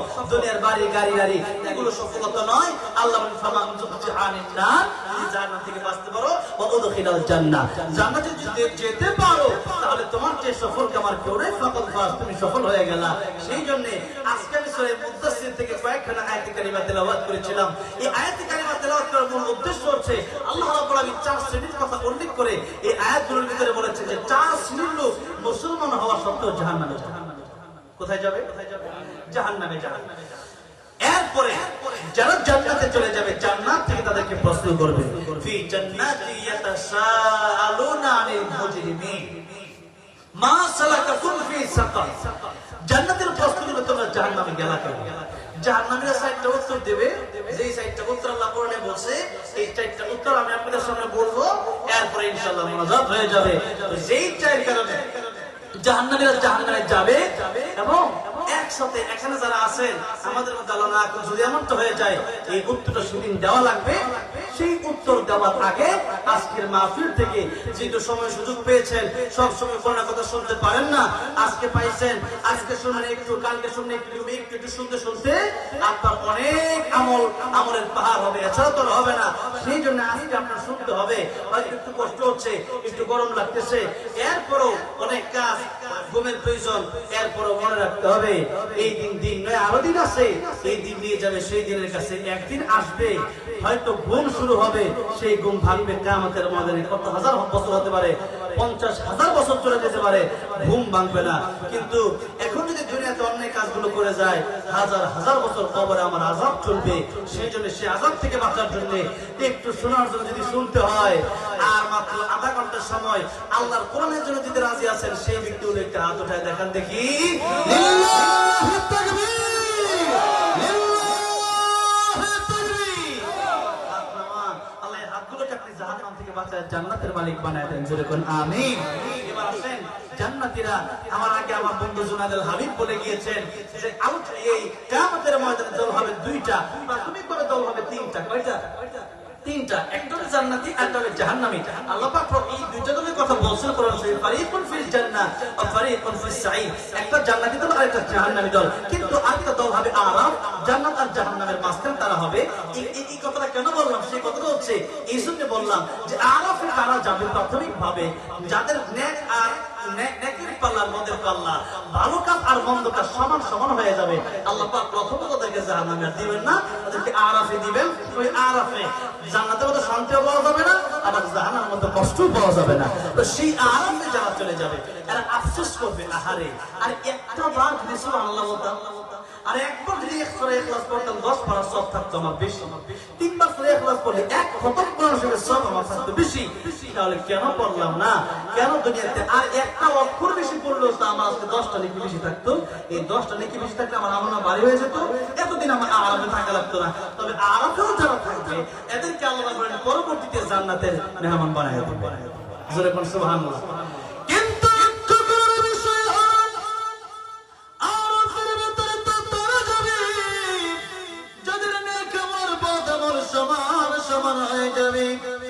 কিন্তু সেই জাহান্নামের ভিতরে কারা চলে যাবে? যাদের নেক আমল একটা কম হয়ে যাবে, একটা বদামল বেশি হয়ে যাবে। তারা যখন জাহান্নামে যাবে তারা আফসোস করবে, কেন একটা নেক আমল হলো না। 3 বছর অবস্থায় এক খতম কোরআন শরীফের সওয়াব আজকে আমার আমল নামায় থাকতো, কেন সে আমলটা করলাম না? কত সময় নষ্ট করেছি। জান্নাতে যাওয়ার পরেও মানুষ আফসোস করবে একটা বিষয় নিয়ে, সেই বিষয় হলো জান্নাতে সবার স্থান একরকম হবে না, সবার নিয়ামত একরকম হবে না। এমন জান্নাতে থাকবে যারা প্রতিদিন একবার আল্লাহ দেখবে, আবার এমনও জান্নাতে থাকবে যারা বছরে কেবল একবার দেখবে আল্লাহ। তাহলে এই দুই রকম জান্নাতের ভিতরে পার্থক্য জোরে বলেন আছে না নাই? এখন আল্লাহ দেখাতে কি মজা, একটু পরে আমার এই আলোচনার ভিতরে আসবে এই আলোচনাও।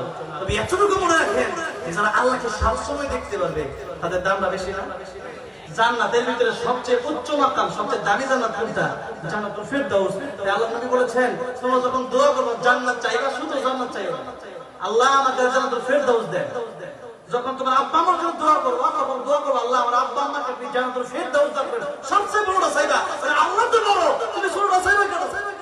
এজন্য দোয়া কেউ করলে যদি বলে যে আল্লাহ রাব্বুল আলামিন তোমাকে 5 কোটি টাকার মালিক বানান, আমি কেন 5 কোটি? আপনি দোয়া করেন 5,000 কোটি টাকার মালিক হন, আর ওইটা দিয়ে যেন বেশি বেশি গরিব মানুষকে খেদমত করতে পারি, দ্বীনি কাজ বেশি বেশি করতে পারি। আপনি বড় দোয়া করেন না, কারণ আল্লাহ যারা চাইবেন বড়রা। সুতরাং আল্লাহ রাব্বুল আলামিন তোমরা জান্নাতুল ফিরদাউস চাও, কারণ জান্নাতুল ফিরদাউস সবচেয়ে আলা মাকামের জান্নাত। সেই জন্য জান্নাতের মাকাম, যার ইবাদত, যার আমল, যার অবস্থান দুনিয়াতে যেমন হবে, আল্লাহর সাথে যার সম্পর্ক যেমন গভীর হবে, তার জান্নাতের মাকামও তত উচ্চতর হবে, উচ্চ মাকাম হবে, আলা মাকাম হবে। সুতরাং এই জান্নাতে আমরা যেতে চাই, যে জান্নাত সর্বোচ্চ জান্নাত, যেখানে থেকে আল্লাহর সব সময় দেখা যায়। ভাইয়ার আমার, বাবাজিরা আমার, সেই জান্নাতে মানুষ চলে যাওয়ার পরে জাহান্নামীদেরকে প্রশ্ন করব, জাহান্নামীরা কেন জাহান্নামে গেল? জাহান্নামীরা কে কে উত্তর দেবে? এক নম্বর উত্তর দেবে, সে উত্তর আপনাদের বলে দিলেন, ও লাম নাকু মিনাল মুসাল্লিন। জাহান্নামীরা জান্নাতেরকে এক নম্বর উত্তর দিবে, সেটা হচ্ছে দুনিয়ায় থাকাকালীন অবস্থায় একসাথে চলেছি, একসাথে ব্যবসা করেছি, একসাথে খেলেছি, একসাথে রাজনীতি করেছি, কিন্তু নামাজের সময় হয়ে গেলে পরে তুমি নামাজে গিয়েছিলে আর আমি নামাজ পড়ি নাই। নামাজ না পড়াটা ছিল আমার জাহান্নামে আসার 1 নম্বর কারণ। নামাজ না পড়া জাহান্নামে আসার 2 নম্বর কারণ। 1 নম্বর কারণ আল্লাহ নবী বিশ্বনবী রাহমাতুল্লাহ আলাইহি বলেছেন, কিয়ামতের কঠিন ময়দানে আল্লাহ রাব্বুল আলামিন সর্বপ্রথম নামাজের হিসাব নেবেন। যে ব্যক্তি নামাজের হিসাব দিতে গিয়ে পার পেয়ে যাবে, সে সমস্ত হিসাব দিতে গিয়ে পার পেয়ে যাবে। আর যার নামাজ ঠিক থাকবে না, নামাজের হিসাব দিতে গিয়ে যে ব্যক্তি ধরা খেয়ে যাবে, সে ব্যক্তি সব জায়গায় ধরা খেয়ে যাবে, তাকে জাহান্নামে যেতে হবে। নাউযুবিল্লাহ। তাহলে নামাজ ঠিক, সব ঠিক, নামাজ ঠিক নাই, কিছু ঠিক না। সুতরাং জাহান্নামে মুমিন বান্দা জাহান্নামে যাওয়ার 1 নম্বর কারণ কি হবে? নামাজ না পড়া। এই নামাজ 5 প্রকার, নামাজি 5 প্রকার, নামাজির ফলাফল 5 প্রকার। এটা হলো প্রথম আয়াতের কথা। প্রত্যেক আয়াতে আমার শাখা প্রশাখা আছে, আলোচনা ভিত্তিক শাখা প্রশাখা। সে আলোচনা ভিত্তিক শাখা প্রশাখায় গেলে ফজরের আগে ওয়াজ শেষ করা যায়, কিন্তু এই মাহফিলের চিন্তা ভাবনা করে এবং আপনাদের এই গরমের কথা চিন্তা ভাবনা করে এবং আগামীকাল মাহফিল আসে, সেজন্য আজকে ঘুমাতে হবে, সেই চিন্তা ভাবনা করে প্রথম যে আয়াত আছে এটার শাখা প্রশাখা একটু গেলাম, বাকি 3 আয়াতের তরজমা কোনো শাখা প্রশাখায় যাব না। প্রথম যে আয়াত, সেই আয়াত হচ্ছে নামাজ সম্পর্কে আল্লাহ বলছেন যে নামাজ না পড়ার কারণে ঈমানদারদেরকে জাহান্নামে যেতে হবে। এটা হচ্ছে জাহান্নামে যাওয়ার ঈমানদারদের প্রথম কারণ। আর নামাজ, এই নামাজ যারা পড়ে, এরকম নামাজের দুনিয়াতে আছে 5 প্রকার। এই 5 প্রকার নামাজের জন্য ফলাফল রয়েছে 5 প্রকার। যেরকম নামাজি কয় প্রকার? 5 প্রকার। এই 5 প্রকার ফলাফল নামাজি পড়ে এরপরে সামনে 3 আয়াতের তরজমা শেষ করে এরপরে মুনাজাত হয়ে যাবে। তাই নামাজি 5 প্রকার। প্রথম প্রকার নামাজি হলো ওই নামাজি যেই নামাজি বাৎসরিক মুসল্লি, মাসিক মুসল্লি, সাপ্তাহিক মুসল্লি, সে বছরে 1-2 বার ঈদের নামাজ পড়ে আর নামাজের খবর নাই, এমন মুসল্লি আমরা ওর এই দুয়ারে নাই। আবার আরেকটা মুসল্লি আছে, যে মুসল্লি কেবলমাত্র জুমার দিন অর্থাৎ শুক্রবারে জুমার দিন জুমার নামাজ পড়ার জন্য মুসল্লি হয়ে মসজিদে আসে, আর বাকি 5 ওয়াক্ত নামাজে ফজরের নামাজ ওই মুসল্লির দেখা যায় না। এমন মুসল্লি তো এই দুয়ারে অন্তত নাই। হ্যাঁ, কম না বেশি? জুমার দিন মানুষ মুসল্লি বেশি না কম? আর ফজরে নাই, ফজরে নাই। এমন মসজিদ দেখছি আমাদের গাজীপুরে একটা মসজিদ, ইমাম সাহেব হুজুর আজান দেয়। আমার বন্ধু তো এর নাম কব না, আবার এই ওয়াজ আমার শুনে, আবার এই ওয়াজ সে আমার শুনছে, এর সামনে আমি একদিন এই ওয়াজ করছি। একবার বন্ধু কামটা করলাম, আমি তোমার নাম তো কইছি, আমি কষ্ট করে না দোস্ত ওয়াজ জায়গায় ওয়াজ করো, সমস্যা নেই। অবস্থা নাই হইতে আজান জ্বালাইছি এবং কারণটা কি মুসল্লি একদম এখন মুসল্লি একটানে থাকে, আমি ইমাম, আমি মসজিদ, আমি মুসল্লি, মসজিদ যাওয়া দরকার কি? আমার মসজিদের পাশে ঘর দিছি ইমাম সাহেব, ঘরের ভিতরে মাইক লয়ে বসছি, এনে আজান জ্বালাই ঝামেলা। এমন মসজিদ এখনো বাংলাদেশে আছে, গাজীপুরে সালনা এলাকা, আমার এলাকার কথা বলতেছি, সেই এলাকায় ইমাম ইমাম মসজিদ, হ্যাঁ মসজিদ, হ্যাঁ মুসল্লি, তার কেমনে পাওয়া যায় লোক বলেন? এই জন্য এখন এইরকম মুসল্লি যদি হয়, তাহলে এইরকম মুসল্লি, সাপ্তাহিক মুসল্লি বা দৈনিক মুসল্লি, এমন মুসল্লির জন্য আযাবের কথা এসেছে। কারণ আপনাকে আল্লাহ ডিউটি দিয়েছে দৈনিক ডিউটি, 5 ওয়াক্ত নামাজ, আপনি 5 ওয়াক্ত পড়েন না, আপনি কাজ করতে গেছেন এক ফ্যাক্টরিতে, মনে করেন যে আপনাদের এলাকার এই লোকটা এখন জেলে, এই ওনার সালমান রহমান সাহেবের বেক্সিম কোম্পানিতে কিন্তু তারা বিনা নামাজও পড়াইছি, হাজার হাজার কর্মচারী কাজ করে।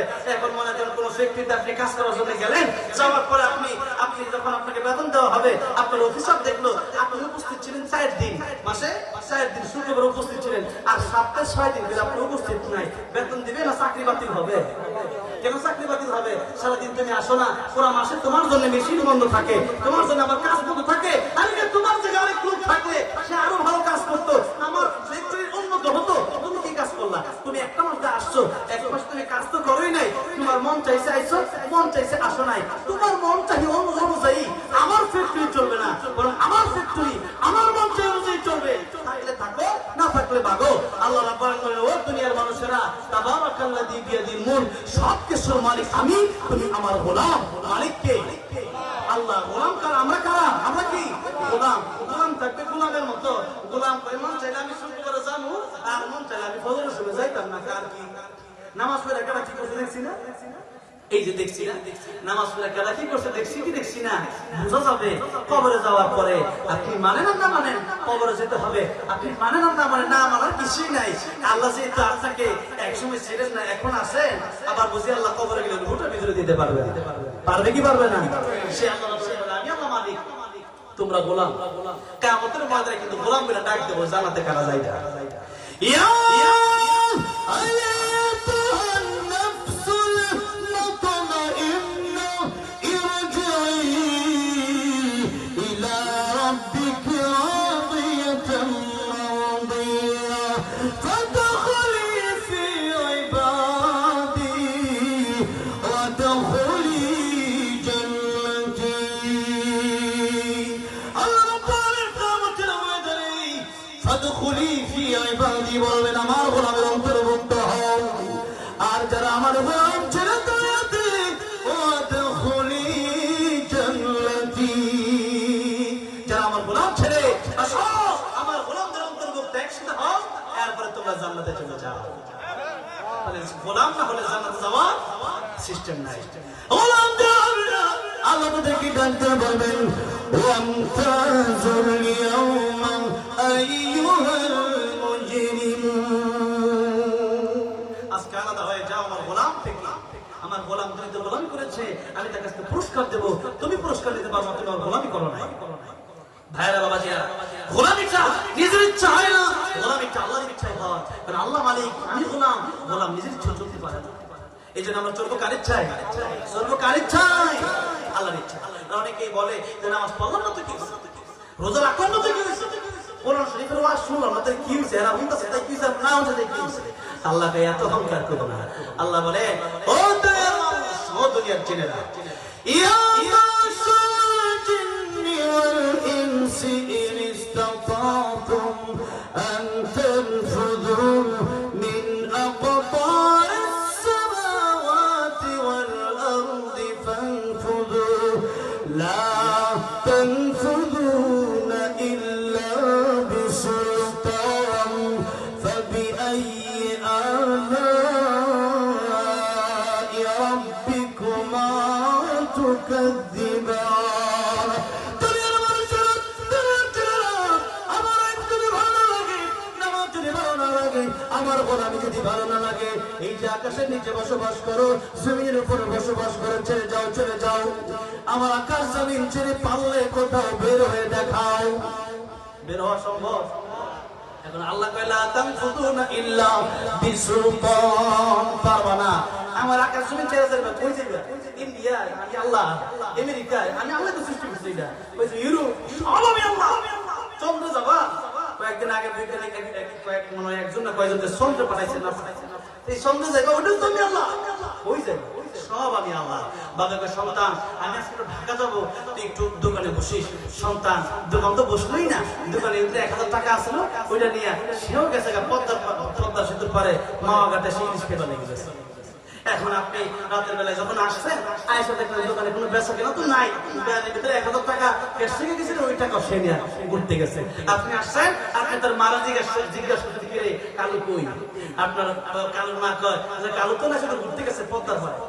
বাপে কয় কিরা তোমার বিয়াদব, দোকানটা খোলা দরকার ছিল, একদিনে কত টাকা ব্যবসা করি, তার তখন তো ব্যবসা করি, তো এই ফ্যামিলির জন্য ব্যবসা বাণিজ্য করি, আমার তো খাওয়া খাইতে না, আমি বলতে কালা দিতে পারি, তোদের জন্য ব্যবসা করি, তোদেরকে টাকা পয়সা দিই, খরচ করি তোদের পিছনে। এখন একদিন বললাম সারা জীবন আমি বেশি কথা কষ্ট করলাম, তোদের সারাদিন ঘুরেছি, আজকে দোকানে বসতে বলছিলাম, বসলি না, এখন কাম হইলো, আজকে আয় তুই। কালু বাড়িতে আসতে পারে, বাবা জিজ্ঞেস করে কিরে কালু হয়ে গেছিলি? কালু কয় গেছিলাম ঘুরতে মাওয়ায় পদ্মা সেতুতে ইলিশ খাইতে গেছিলাম। বাপের কয় তোরা গেছিলাম দোকানে বসতে, সে দোকানে বসছিলাম তো কি হয়েছে? এখন বাপে কয় বেয়াদবি করিস না, কিন্তু জোরে জোরে কথা কইস না।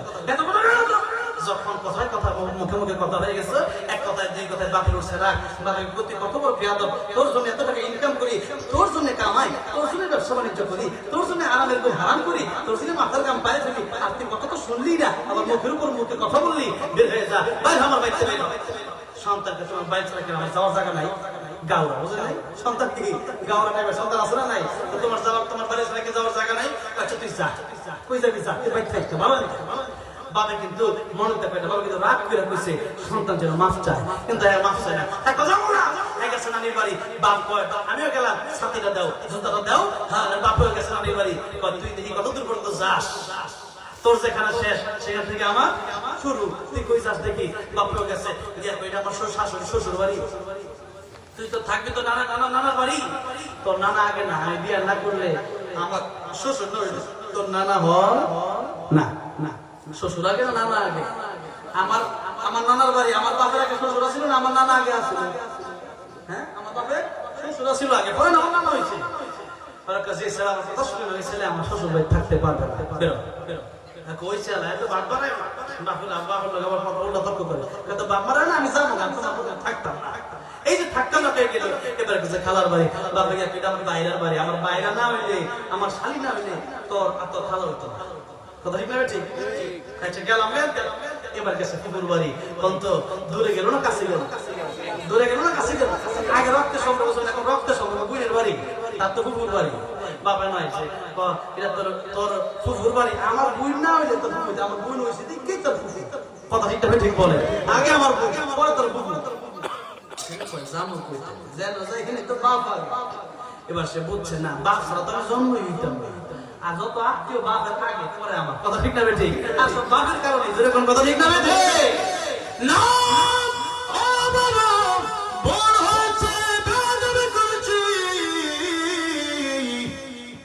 অন্যায় করেছি, অপরাধ করেছি, যেখানেই যাই না কেন তোমার আত্মীয় স্বজন ছাড়া আমার আত্মীয় হয় না।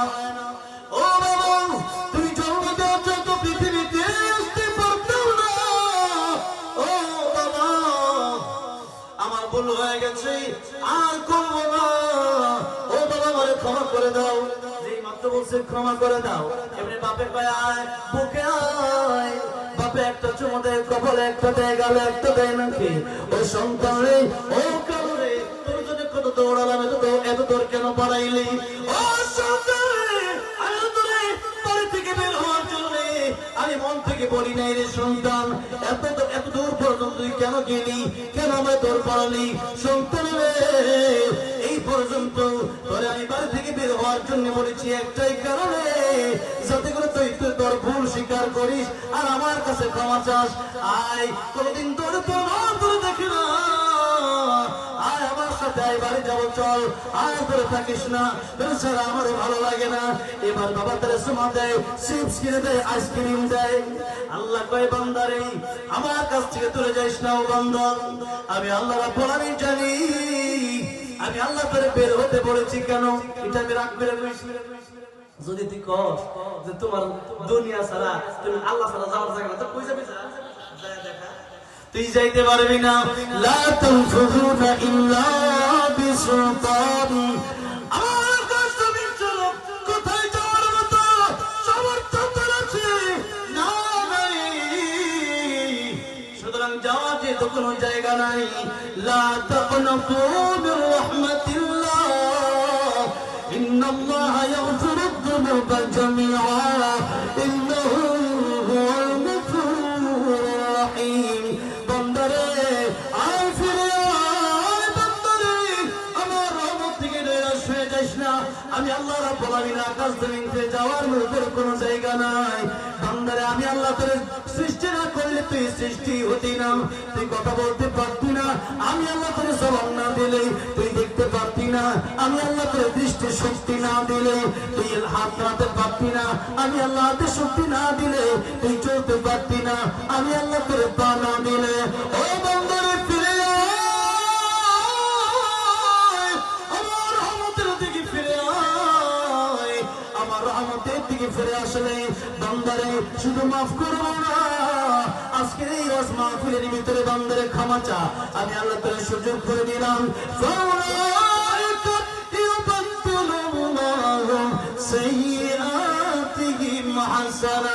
বান্দারে তওবার মতো তওবা করলে, খাঁটি তওবা করলে, তুবু ইলাল্লাহি তাওবাতান নাসুহা, বান্দারে তওবার মতো তওবা করলে আমি আল্লাহ রাব্বুল আলামিন শুধু মাফ করে দেব না, আমি আল্লাহ তোর জিন্দেগীর গুনাহগুলো মাফ করে দিয়া যতগুলো গুনাহ ছিল ততগুলো আমি আল্লাহ রাব্বুল আলামিন নেকি দিয়া পরিবর্তন করে দিব। আল্লাহ বলেন বান্দারে ফিরে আয়, তোরে আমার দুনিয়া থেকে বের হওয়ার জন্য বলি নাই, তোকে আমি আল্লাহ রাব্বুল আলামিন ফিরে আসার জন্য বলেছি। সুতরাং এই যে এই নামাজ, এটা আল্লাহর গোলামি সবচেয়ে উঁচু স্তর, গোলামির সবচেয়ে উঁচু স্তর। কোন বাইনা আপনি বাইনা কুফরি তারকুস সালাত, কে গোলাম আর কে গোলাম না, কে মুসলমান আর কাফের, এটা পার্থক্য হয় নামাজের মাধ্যমে। তাই নবীজি বলেছেন মান তারাকা সালাতান মুতাআম্মিদান ফাকাদ কাফারা, যে ব্যক্তি নামাজ ছেড়ে দিল সে ব্যক্তি কুফরি করলো। আর মুহাদ্দিসিনে কেরাম বলেছেন যে ব্যক্তি সবসময় নামাজ পড়ে না, নামাজকে গুরুত্বই দেয় না, একসময় সে ব্যক্তি পুরোপুরি কাফের হয়ে যায়। সে যদিও মনে করে আমি ইমানদার, যদিও তার ইমানদারের ঘরে জন্ম, কিন্তু একটা সময় সে কাফের হয়ে মারা যায়, সে নিজেও কল্পনা করতে পারে না।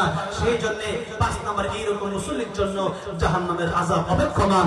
4 নম্বর নামাজি অনেক লম্বা লম্বা, একটা প্রত্যেকটা আলোচনা অনেক লম্বা লম্বা। আমি 4 নম্বরের দিকে যাই, 5 নম্বর থেকে আমি 1 নম্বর দিকে যাচ্ছি। 5 নম্বর নামাজে আমাদের থাকা যাবে না। 4 নম্বর নামাজে ওই নামাজি যে নামাজ পড়ে শুধু খায়। আছে না এমন? না, নাই, অভাব নেই এরকম লোক। সুদগুলা খায় কারা?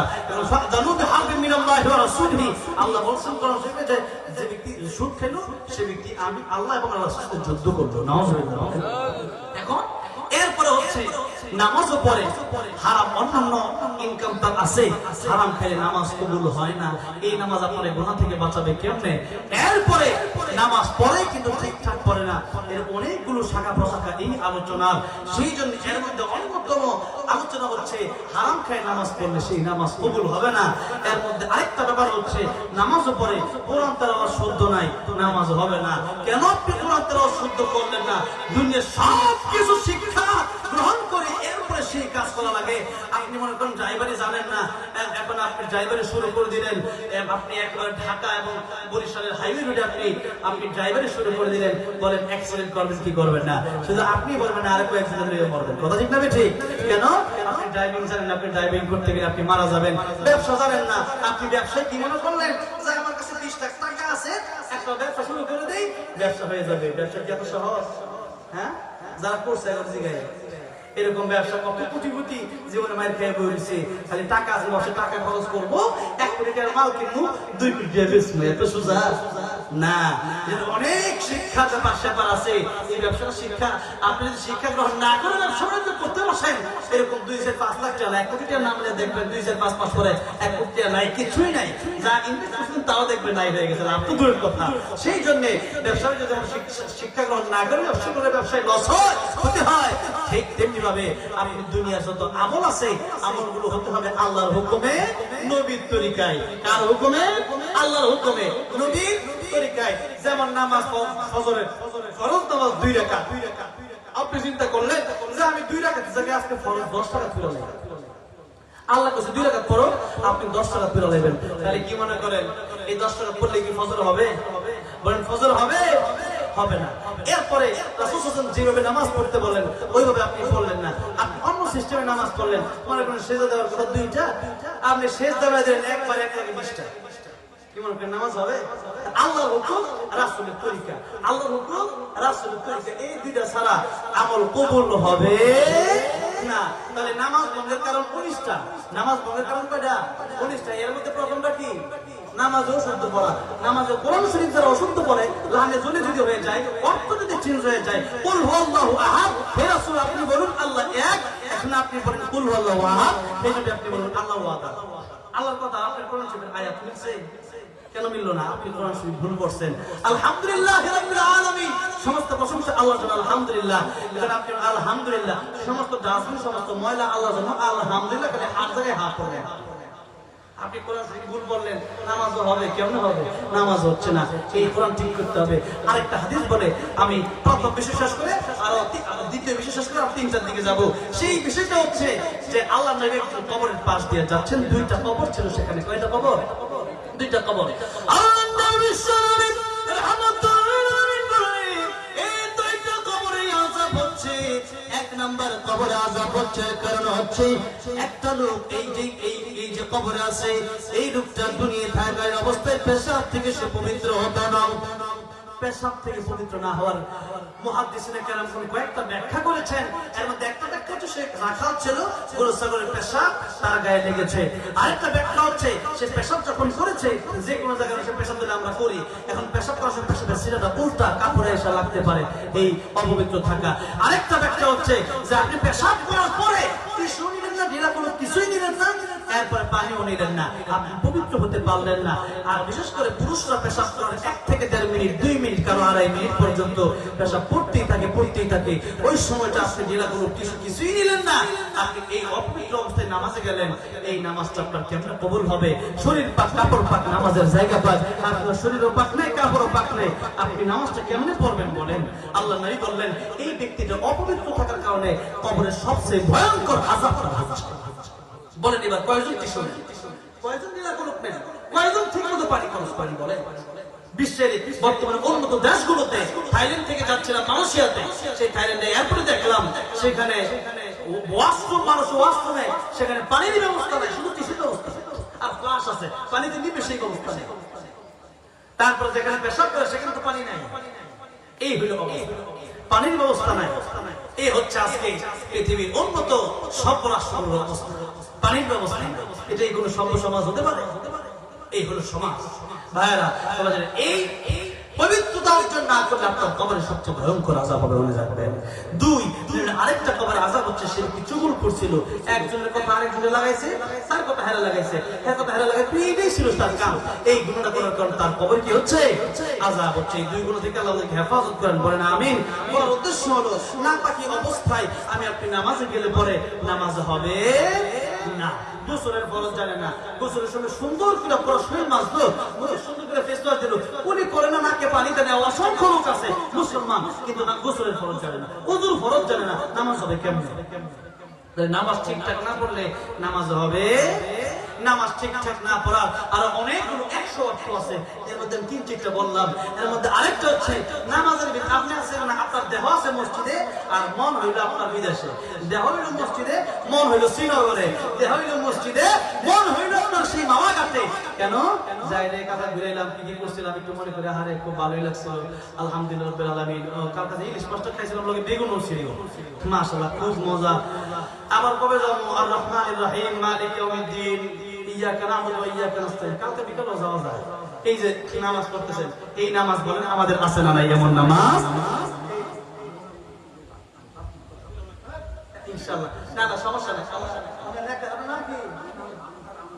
আপনার সমস্যা নেই। কেমন জানি? না সমস্যা নেই, সমস্যা নেই। আমি ওয়াজ শেষ করে মুনাজাত করার পরে যতক্ষণ ইচ্ছা আপনি আজকে কথা বলবেন, ওয়াজ করবেন, ঠিক আছে ইনশাআল্লাহ? আমার মুনাজাতের পরে যতক্ষণ ইচ্ছা এটা আপনার ওয়াজ, আমার ওয়াজের পরে এটা আপনার ওয়াজের প্রধান বক্তা। এই শুনেন, আপনি ওয়াজের প্রধান বক্তা, আমি আমার দাদা বয়স, ঠিক আছে? আজকে আমি এখান থেকে চলে যাওয়ার পরে আমি মুনাজাতের পরে যতক্ষণ ইচ্ছা আমি ওয়াজ করব। কালকে হাউজের সিদ্দিকী হচ্ছে আসলে পর্যন্ত আপনি ওয়াজ করবেন, কোনো সমস্যা নেই ইনশাআল্লাহ। না আমাদের অনেক সময় এরকম হয়, কত রকম মানুষ থাকে, তারা আসতে পারেন, তবে সম্মান করতে হবে, কথা বলতে হবে খুব স্বাভাবিকভাবে। আমাদের দেশে অনেক সময় একজন বক্তাকে একটা মানুষ একটা কথা বলতে পারে, হ্যাঁ আপনি কি জানেন, আমি কিটা জানি, আমি এটা জানি না।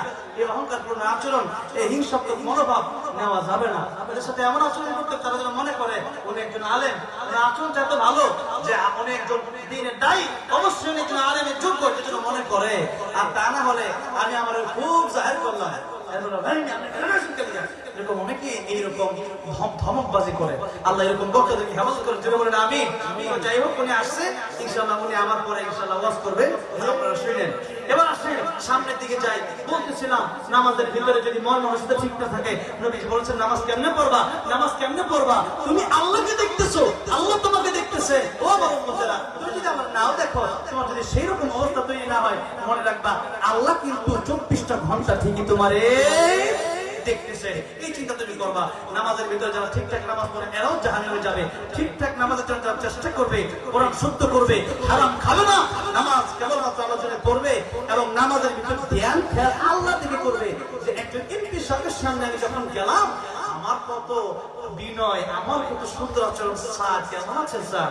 এরপরে যখন একজন চেয়ারম্যান, একজন নেতার সামনে যখন গেলাম, জি আঙ্কেল কেমন আছেন, জি খুব সুন্দর মিষ্টি ব্যবহার, আল্লাহর সামনে দাঁড়াইছেন, আলহামদুলিল্লাহ খুব দ্রুত আল্লাহু আকবার, আল্লাহু আকবার, নামাজ পড়া 4 রাকাত নামাজ পড়লেন, 3 মিনিট সময় আপনার লাগলো না।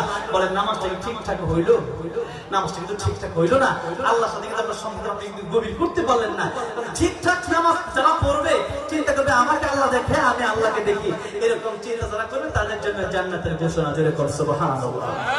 2 নাম্বার নামাজ, ওই নামাজি যেই নামাজি এরকম চিন্তা করতে করতে একসময় তার শয়তানের প্রবেশ হতে বিভিন্ন নামাজের শুরুতে কি করতে হয়? আউযু বিল্লাহি মিনাশ শাইতানির রাজিম, শয়তান থেকে একটু পানা চাইতে হয়, যাতে করে শয়তান নামাজের ভিতর ঢোকা না দিতে পারে। এরকম যখন নামাজে হয়ে যাবে যে এই নামাজি মন আর অন্যদিকে যাবে না, কেবলমাত্র আল্লাহ, এই নামাজি 2 নাম্বার নামাজি। আর 1 নাম্বার নামাজি সবচেয়ে উচ্চতর নামাজি, বলছিলাম না জান্নাতে উচ্চতর ব্যক্তি ওই ব্যক্তিটা থাকবে যা আল্লাহকে সবসময় দেখতে পাবে। ওই ব্যক্তি, ওই নামাজি যেই নামাজি শুধুমাত্র আল্লাহর ভয়ে, জাহান্নামের ভয়ে আর জান্নাতের আশায় নামাজ পড়ে না, বরং নামাজ পড়ে আল্লাহর ভালোবাসা। নামাজ পড়ে কার ভালোবাসায়? আব্দুল কাদের জিলানী রাহমাতুল্লাহ আলাইহি বলতেন,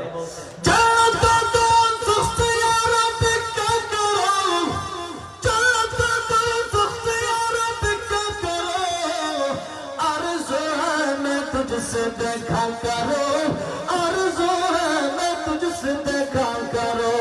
आय अल्लाह जन्नत जाना আমি কি করব? এই লাগাতার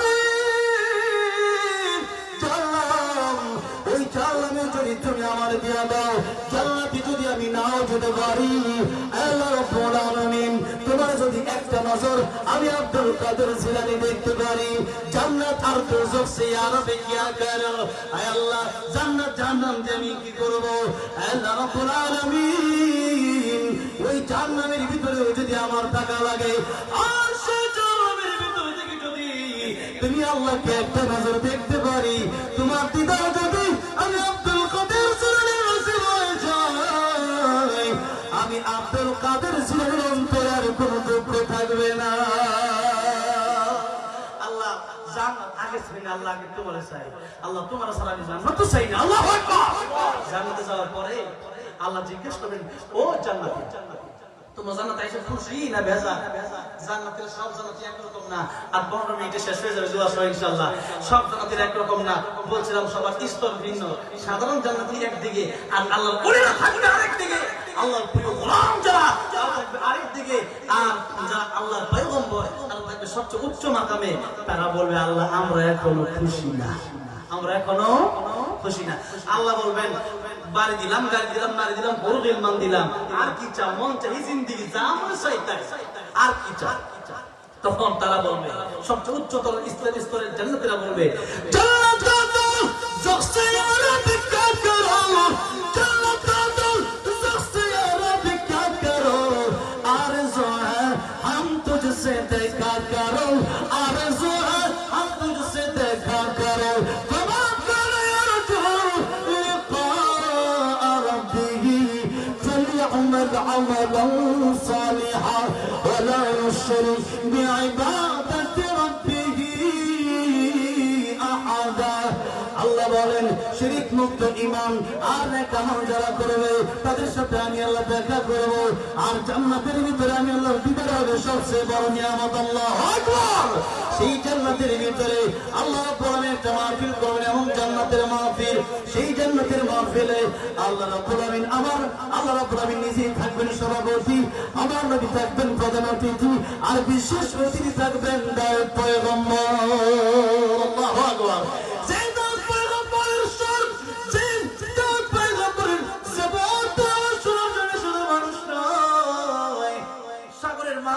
সাগরের কিনারায় চলে আসতো, গাছের আকাশের পাখিগুলো দুনিয়ায় জমিয়ে নেমে পড়তো দাউদ পয়গম্বরের জবর তেলাওয়াত শোনার জন্য।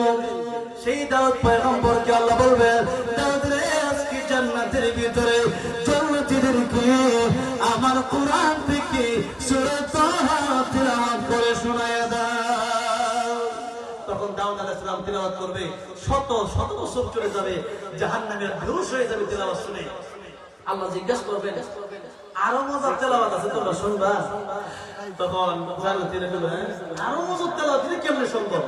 আল্লাহ বলবে কোরআন শুনছো দাউদের কণ্ঠে, সে তো জীবনে কোরআন হাফেজ ছিল না, তার উপর তো আমি আল্লাহ কোরআন নাযিল করিনি, কোরআন নাযিল করছে আমার বন্ধু আমার হাবিব রাহমাতুল লিল আলামিন নবী, সেই নবী আজকে তোমাদেরকে কোরআন শরীফের সূরা ইয়াসিন তেলাওয়াত করে শোনায় দিবে।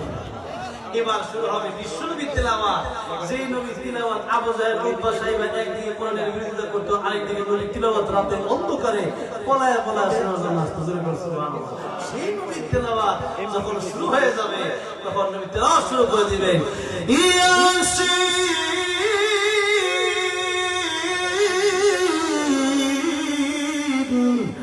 ওয়াল কুরআনিল হাকীম।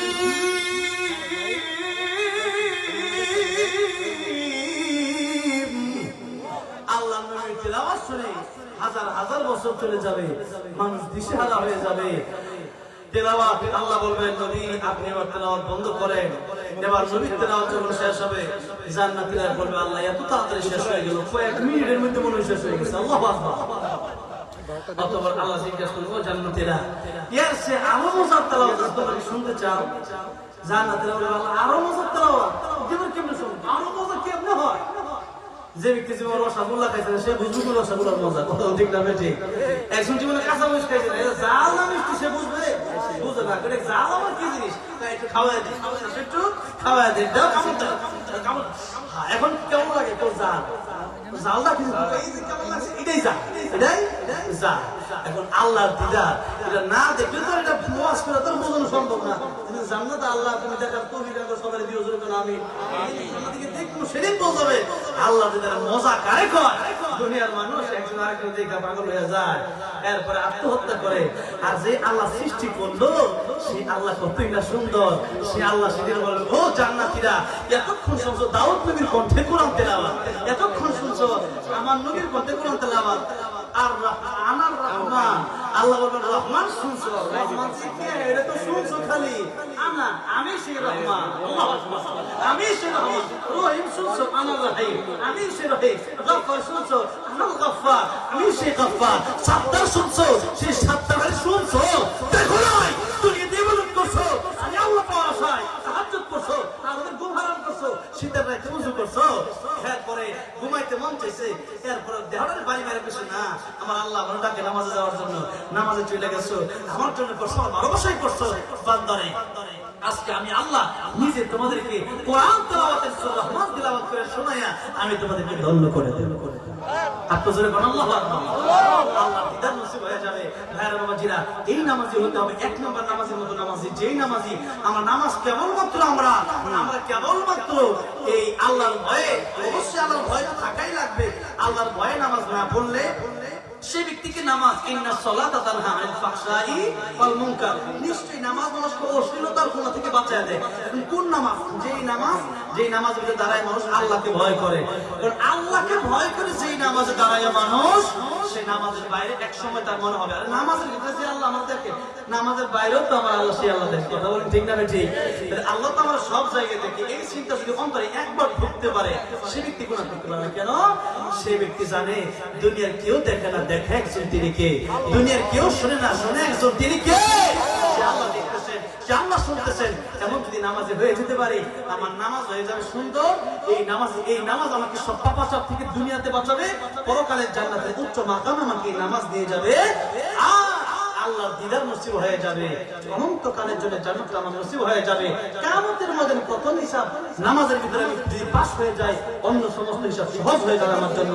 শুধুমাত্র নামাজ হিসাব যদি ঠিকঠাক দিতে পারি, সেই জন্য একটা আয়াত বললাম আর 3টা আয়াত আজকে বাকি রাখলাম। যেহেতু আজকে সময় হবে না, একটু লম্বা আলোচনা না করলে আপনার পুরো আলোচনা বুঝবেনও না। সেই জন্য কেবলমাত্র নামাজের আলোচনা রেখেই জাহান্নামের 4টা কারণে জাহান্নামে যাবে। 1 নম্বর ছিল নামাজ। এই নামাজের কথা বলে শেষ করলাম। আল্লাহ আমাদেরকে 5 ওয়াক্ত নামাজি বানায় দেন, এবং এই নামাজটা আল্লাহকে পাওয়ার জন্য, দুনিয়া পাওয়ার জন্য নয়, জান্নাত পাওয়ার জন্য নয়। জান্নাত তো পাবোই, আগে আল্লাহরে পাইলে বলে জান্নাত পাবো। সেই আল্লাহ পাওয়ার আশায় আল্লাহ আমাদেরকে নামাজে মনোযোগী হওয়ার তৌফিক দান করেন। সকলের জন্য সরে বলেন আমিন। আগামীকাল আলোচনা হবে আমার ইনশাআল্লাহ।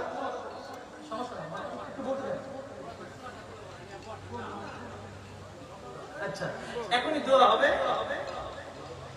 অবশ্যই। এর আগে আমাদের সকল ভাই, আমরা কলিজার মানুষ, আমি সবসময় হৃদয় থেকে দোয়া করি আমাদেরকে না খাইতে বলে ইনশাআল্লাহ আমাদের মোনাজাত। আসসালামু আলাইকুম ওয়া রাহমাতুল্লাহি ওয়া বারাকাতুহু।